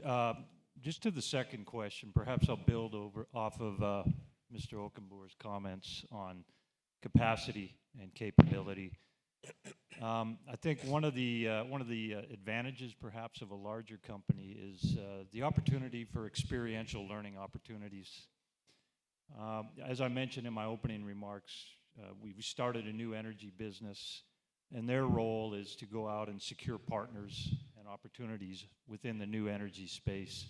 And so we're going to bring that knowledge and expertise into the corporation and then expose our people to those learning opportunities. However, just on our traditional business, we have a lot of manufacturing in hydrogen in the corporation. So getting people through to experience that.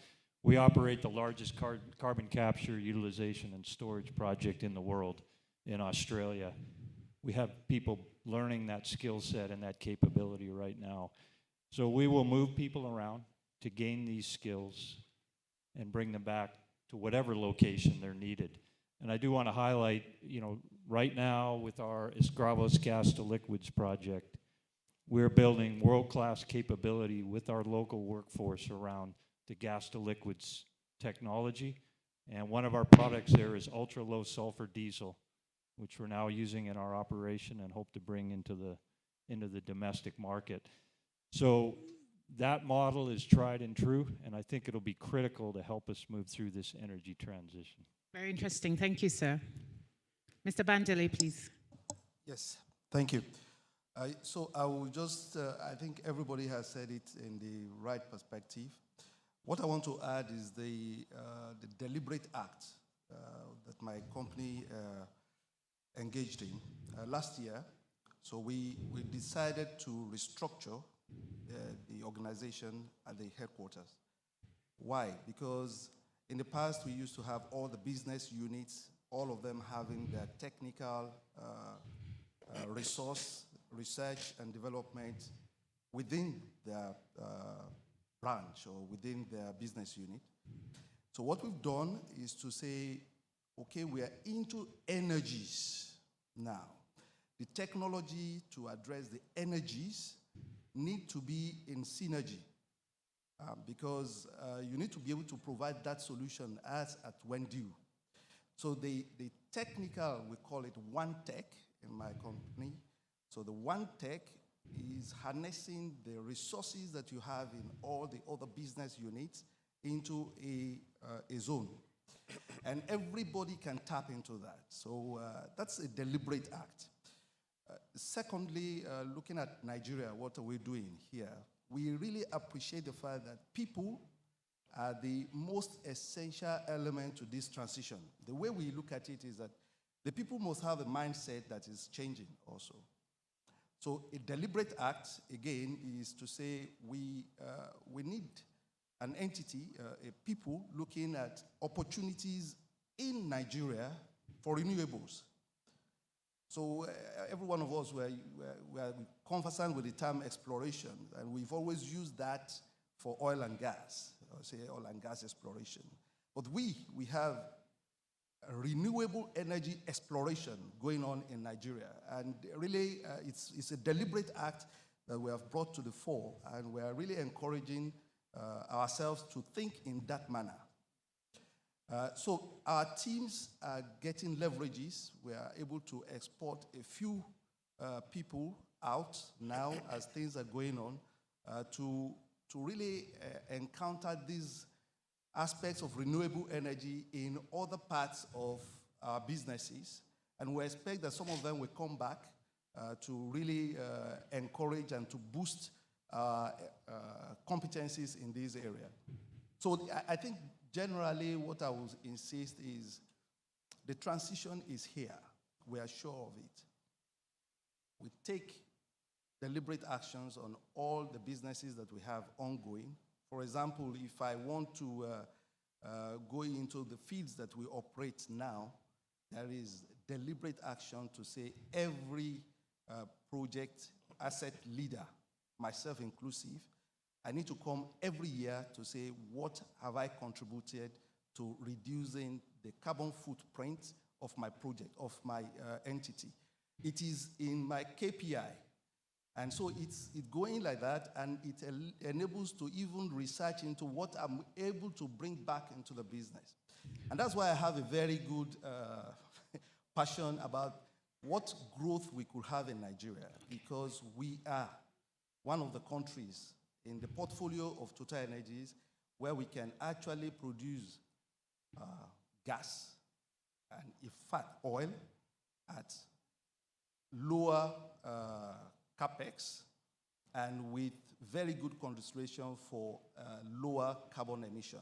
Thank you. So this is what the company is looking out for, and we are able to provide that solution. I think it's incredible, and it helps to grow the business. Thank you. I'm going to come to you, Engineer Faraday, but before I do that, I wanted to give the GMD of NNPC a heads up. You'll have the last word. I have a scenario for you, so please prepare.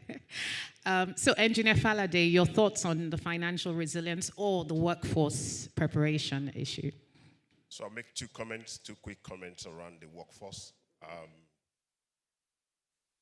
Recent studies suggest that the attractiveness of our industry to workers is going down. And there are indications that we have a stigma we're dealing with where people look at societal issues and they attribute it to our industry. So I think we just need to be aware of that. And it's one that we need to tackle in a different and creative way.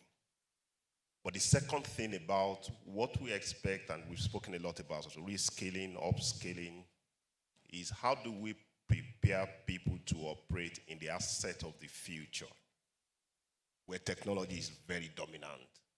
So these days, people talk about big data, artificial intelligence, talk about coding, machine learning.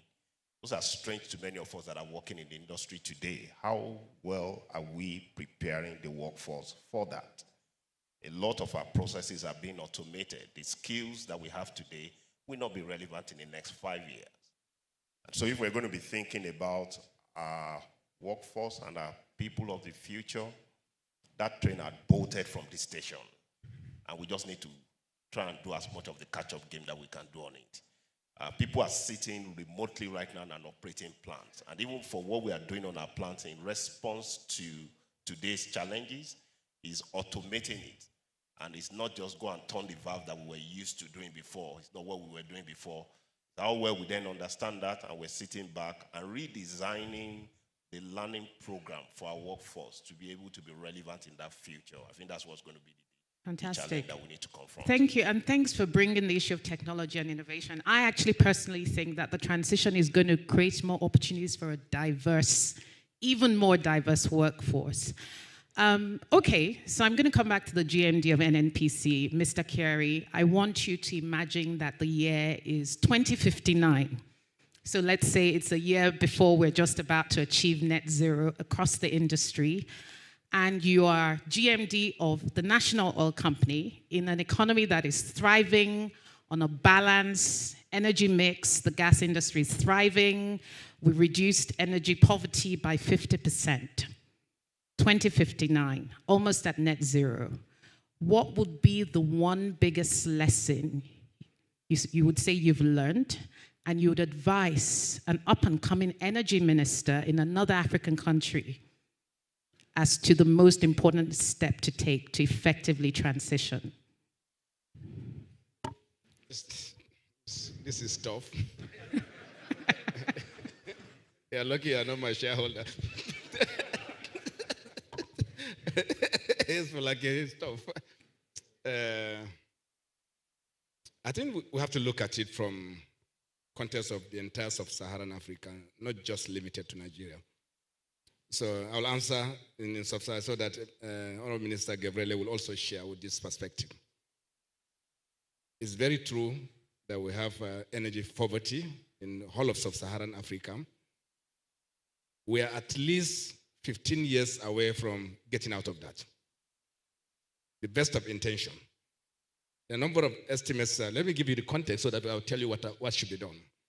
Let me put it in context. There are a number of estimates around to bridge infrastructure gap in sub-Saharan Africa. I've seen numbers around $33 trillion is what you require to fill the infrastructure gap in the next 20 years.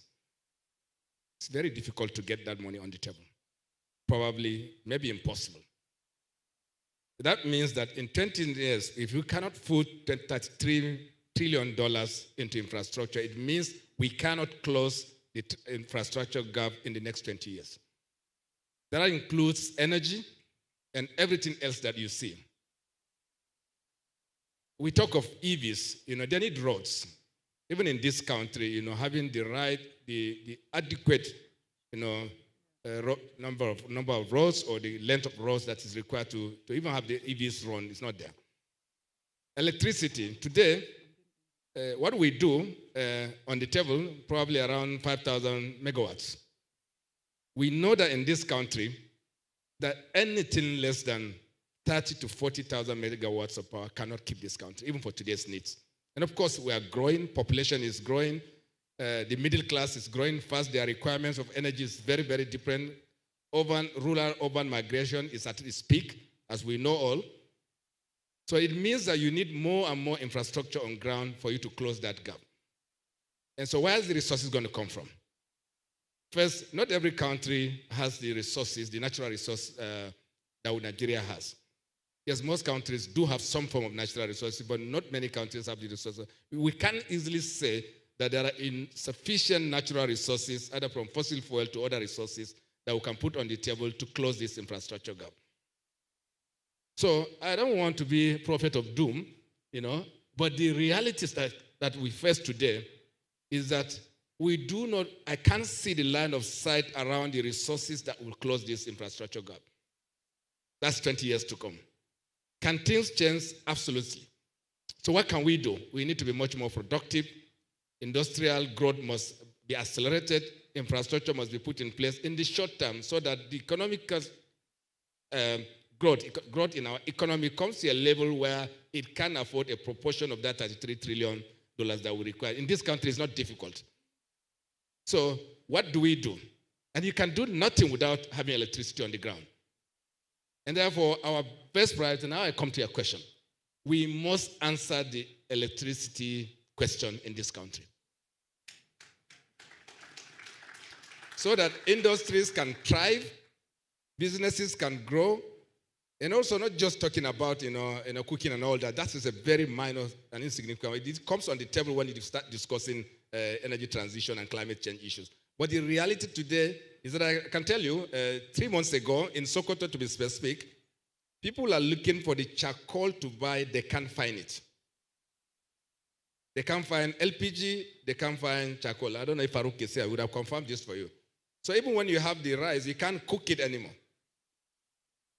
This is the extent of the energy poverty that we're facing today. And therefore, our first priority must be to resolve the power question. This power question is not just producing power, to getting it to the end users. I know for sure that we have a project in the country today working on the transmission system so that we debottleneck it, but it's not tomorrow. It's a project that will be delivered in 2 years, maximum 3 years. Until that debottlenecking is done, no one is going to produce power. As we all know, and for many of our partners, so we'll have power plants that can't run all their turbines because when you do, there's no evacuation mechanism for those power that we are creating. So in a nutshell, Folake, we must answer the power question. When we answer the power question today, in the short term, then in 2050 or 2060, not sure I'll be there, but in 2050 or 2060, that would have provided the opportunity for economic growth that will say you turn back and say that this country has prosperity, the poverty level brought to probably 10% or 5% of the total population, and then you have all the infrastructure in place. People are able to have accommodation, people are able to live in their homes, and people are also able to drive the EVs, maybe in 2060. Thank you very much. Thank you, sir. Well, ladies and gentlemen, there is a saying that there are 3 types of leaders: leaders who watch things happen, leaders who make things happen, and leaders who wonder what happened. Judging by the responses today, I'm sure you agree with me that none of them are in the 3rd category, right? Hopefully making things happening. So join me in thanking them. It's been a pleasure moderating this panel. And at this stage, I'm going to invite Engineer Chike Nwosu, representative of IPPG and CEO of Walter Smith Petroman Limited, to please give the closing remarks as we remain on stage. Thank you very much.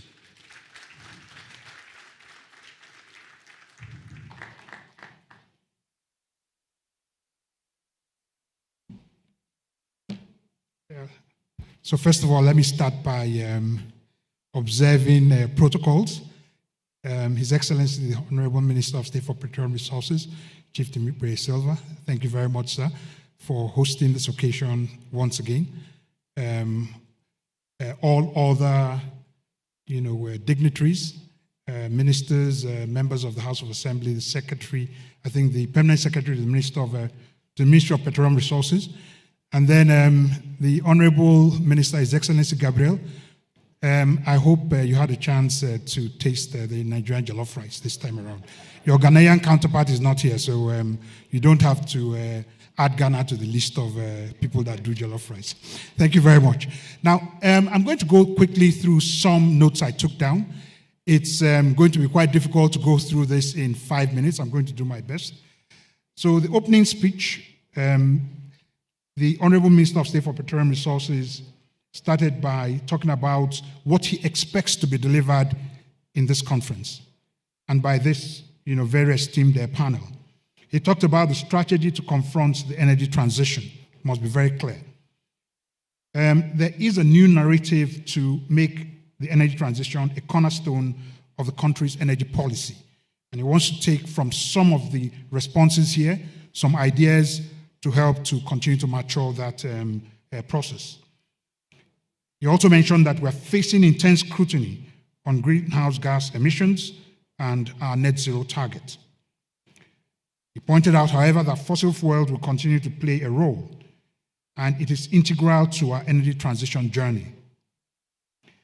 He wants the outcome of this to be workable and acceptable energy transition for Nigeria, and to put on the table critical factors that we need to consider while going through this transition. He finally ended with a quote from the executive director of IEA that says, "No energy company will be unaffected by clean energy transitions. Every part of the industry needs to consider how to respond." And the last part says, "Doing nothing is simply not an option." Thank you very much for setting the scene, Honorable Minister.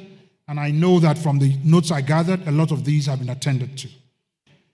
In the guest speech, Dr. Ibekachukwu started with his anecdotes on transition, and especially how we're going to respond to the questions his granddaughter asked. And he talked about that transition is normal, and it's the dynamics of human beings and nature.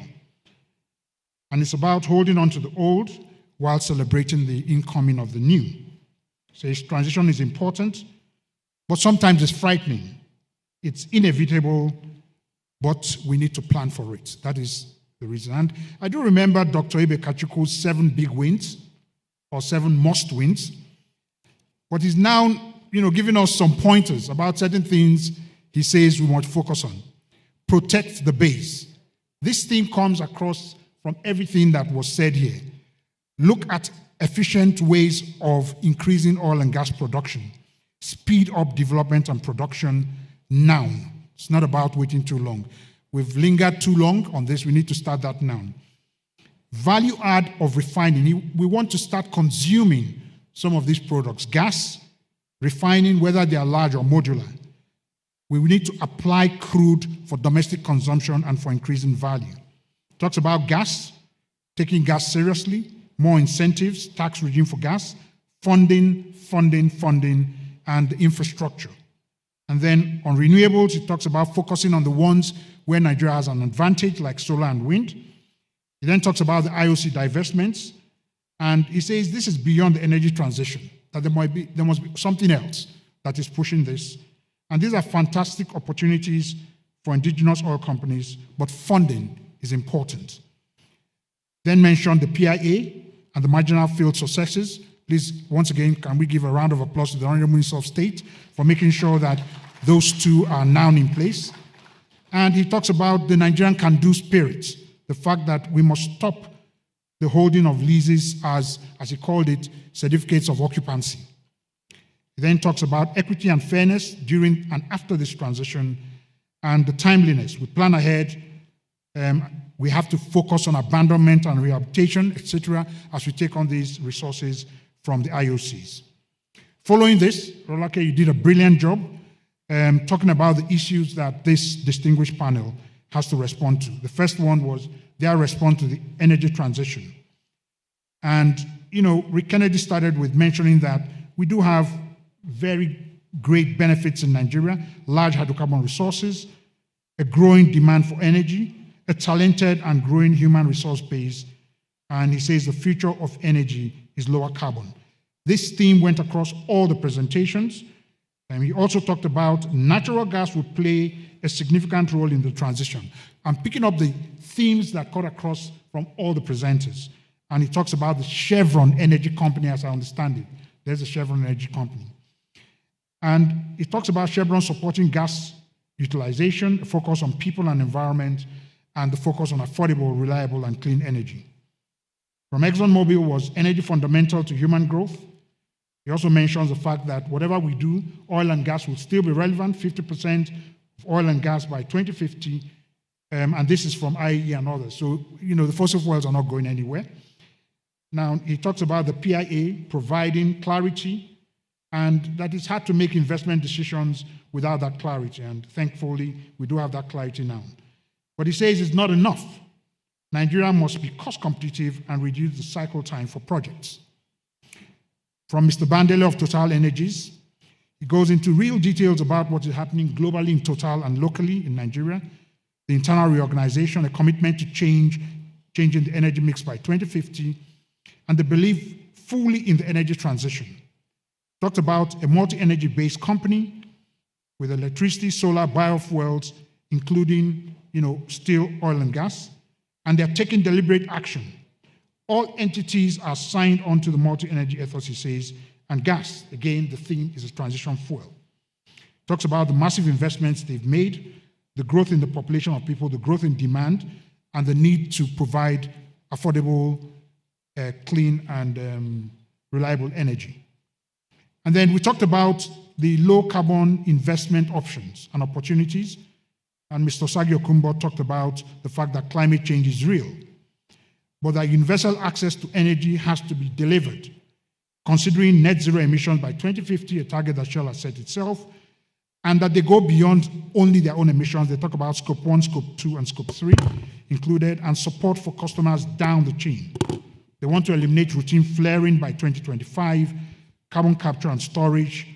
They have targets to have a 50% reduction as a midway milestone, which they are going to be tracking towards their goal in 2050. Gas, transition fuel, energy access, those themes keep coming across. And then we talked about the LNG layer on gas projects, value adding and leader in the delivery of gas as a transition fuel, and LNG has demonstrated that, billions of dollars in value. But he says that's not the only value that LNG has delivered. They deliver value in keeping the environment clean. Talks about the delivery of 400,000 tons of cooking gas domestically, reducing deforestation, cleaner fuels, a target of 1.1 million metric tons into Nigeria, energy into Nigeria, which is totally supported by the GMD NNPC. 3 SPAs have already been signed on this. Talks about the greenhouse gas management plan, and then went over to economic resilience through the transition. And the GMD NNPC talked about creating resources of today. We need to create the world today ahead of the transition, increasing crude oil and gas production, challenging security, the security challenges are being addressed. Thank you very much for that, GMD. A lot of us that produce through those planning infrastructures are interested in knowing where we're going. And then he ends with transition is real and was bound to come. It's natural, but it's accelerated because of the climate change. He then goes ahead to talk about the need for revenue increases while still looking at clean energy and some of the things they are doing, including that no project with flaring is to be sanctioned, and we're looking towards cleaner replacements with gas of some of the dirtier fuels like fuel oil and diesel in all the operations. And he then talked about the investment in infrastructure, the OBOB and AKK, and the target of 8 to 10 billion standard cubic feet of gas per day for domestic markets.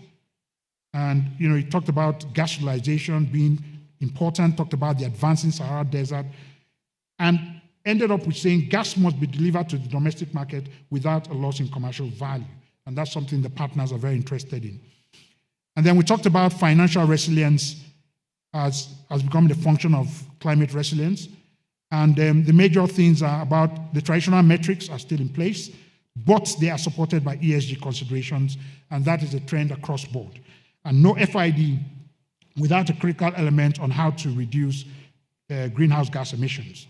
and SPDC, all other companies are focused on making sure that these are an integral part of their financial resilience. So those two are tied together. And then we talked about one of the most important ones to me, about preparing the workforce for transition, the inevitability that we need to attract and retain technically competent, commercially savvy staff with environmental conscience. We have great engineers and scientists. They're all working and looking ahead. They're actually looking ahead beyond some of the companies, even further ahead for developing trends, and they're capturing some of the issues around these trends. The opportunities for experiential learning from new partners in the renewable space, that's coming from Chevron. And from NLNG, there is a deliberate restructuring by energizing, no, that's from Total, by energizing R&D to focus on technologies for energies with their one tech approach to things. And then NLNG talked about the attractiveness of industry, industry positions is going down. And we have to start considering new trends in big data, artificial intelligence, and the Internet of Things, etc. Automation to autonomy, reskilling today, and the skills we have today may be less important for the future, and we need to start reskilling, and we need to redesign our learning programs for the future. And then finally, Rolake put the GMD on the spot by telling him to imagine himself in 2059. But the GMD did a good job of talking about the infrastructure investment gap of $33 trillion, and we have to quickly try and find a way to bridge that gap. We may not be able to close it as quickly as we expect to, because there are insufficient funds and resources from oil and gas to close this infrastructure gap in 20 years. So he says that is what he'll be looking forward to make sure that we have taken a big chunk of that infrastructure gap and dealt with it. We must grow our resources to do our best to bridge the gap, and we must answer the electricity problem or question in this country. Thank you very much, ladies and gentlemen. That's my wrap-up. And another round of applause for the panelists and Rolake herself. Thank you. Just remain seated. Give us 2-3 minutes and for announcements, and we're done. We're done. Thank you, sir. Christopher, who's the most beautiful person you know? Quick. Hold on. Give me audio on that thing. Give me audio. This is the next pool we're doing, so just start afresh and give me audio now. Christopher, who's the most beautiful person you know? Quick. Steve Harvey. Right yeah. No doubt. Yeah. You're my man. You're my son. How dare You're my son. Well, Micah, who's the most beautiful person you know? You. Oh, thank you, Micah. Thank you very much. Ani, who's the most beautiful person you know? Me. Good for you. Sticking with it. My mom is beautiful, Yes. I'm just a little bit more. You're more beautiful than your mom? Yeah, I think so. Okay. Of course. Thank you. Give me the pool question now. Real quick. Please grab your keypads. Tell us which child gave the best answer. First child, second child, or third child. Now, while you're voting, I make the following announcement. We're rising from this and we're going straight to lunch. Lunch is served in 3 locations. Location number 1 is when you go through the exhibition floor. At the end of it, you do a left turn. You'll find our ushers and our security guys there to guide you. That location is for those with the VIP badge only. Opposite that is for those with the speaker's badge only.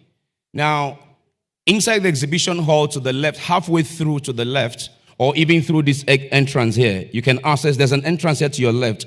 You can access or not the 3rd dining area. Now, that is for the delegates. I've been directed to say that please ensure you are going for lunch to the place where your tag or badge allows you to go to, as the security guys has been detailed to enforce that access control. Thank you very much. So we're going to go on the lunch break and come back. Time is fast spent. Of course, this is 2 p.m. We're going to come back at 2:45 to commence the next session on the PIA. We also, when you're done with lunch before you get here, please stop at our N.I.E.S education program where we have the Youth Innovation Hub and as well as the other education programs that are going on. Do well to visit them. Please, can I quickly get the results? Quickly. Give me the results. Real quick. Quick. We don't have all the time in the world. Why are we delaying? If we don't have it, I'll just go on. Do we have it? I'm coming. So project it. Now, while you're doing that, please, gentlemen and lady, can you please rise for your group photo? Before that, PS, please step forward. The gifts, thank you, from the Federal Ministry, the gift from the Federal Ministry. Can we please bring the ministry's gift? Give them another round of applause and appreciation for them. Thank you very much. Where is the result?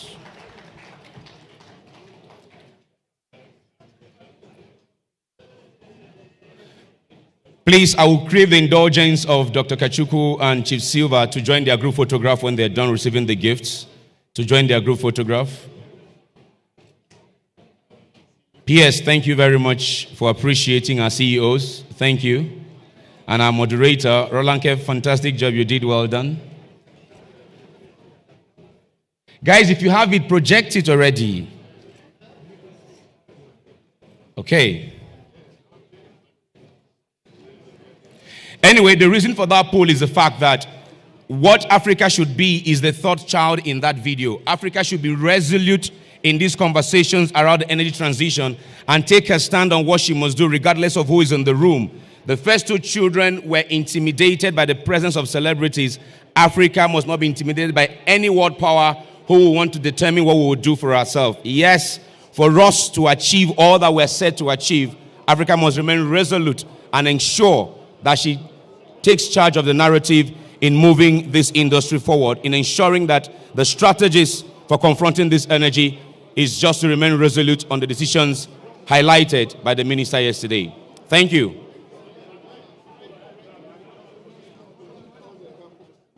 Oh, please, Ogachike, go ahead.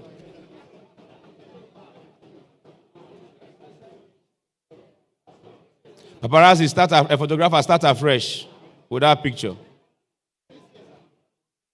Once again, lunch, as I have announced, please ensure you are going to lunch at your designated badge dining hall. Thank you for your understanding, and I'll see you at 2, is it 2? 2:45, yes. I'll see you at 2:45.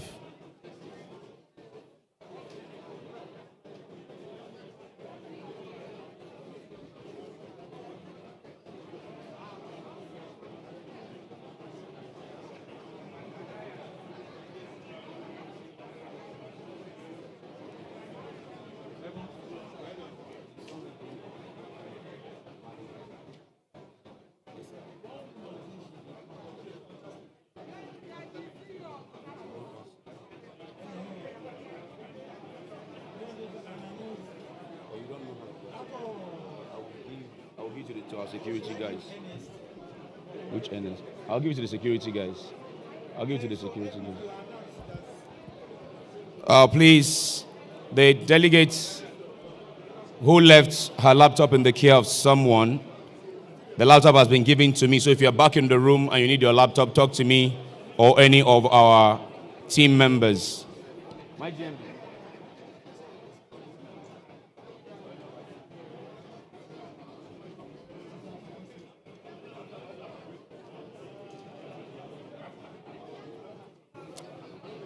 It would be nice if we take our networking to the lunch area, please, so that we can come back on time for the PIA session.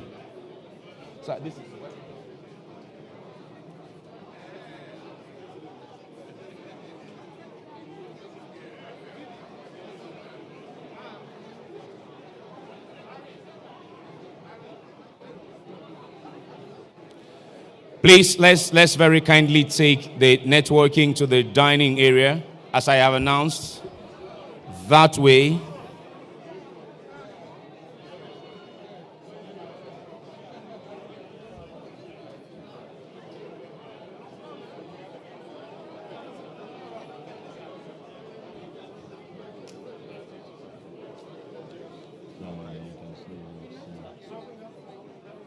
Now she gets them.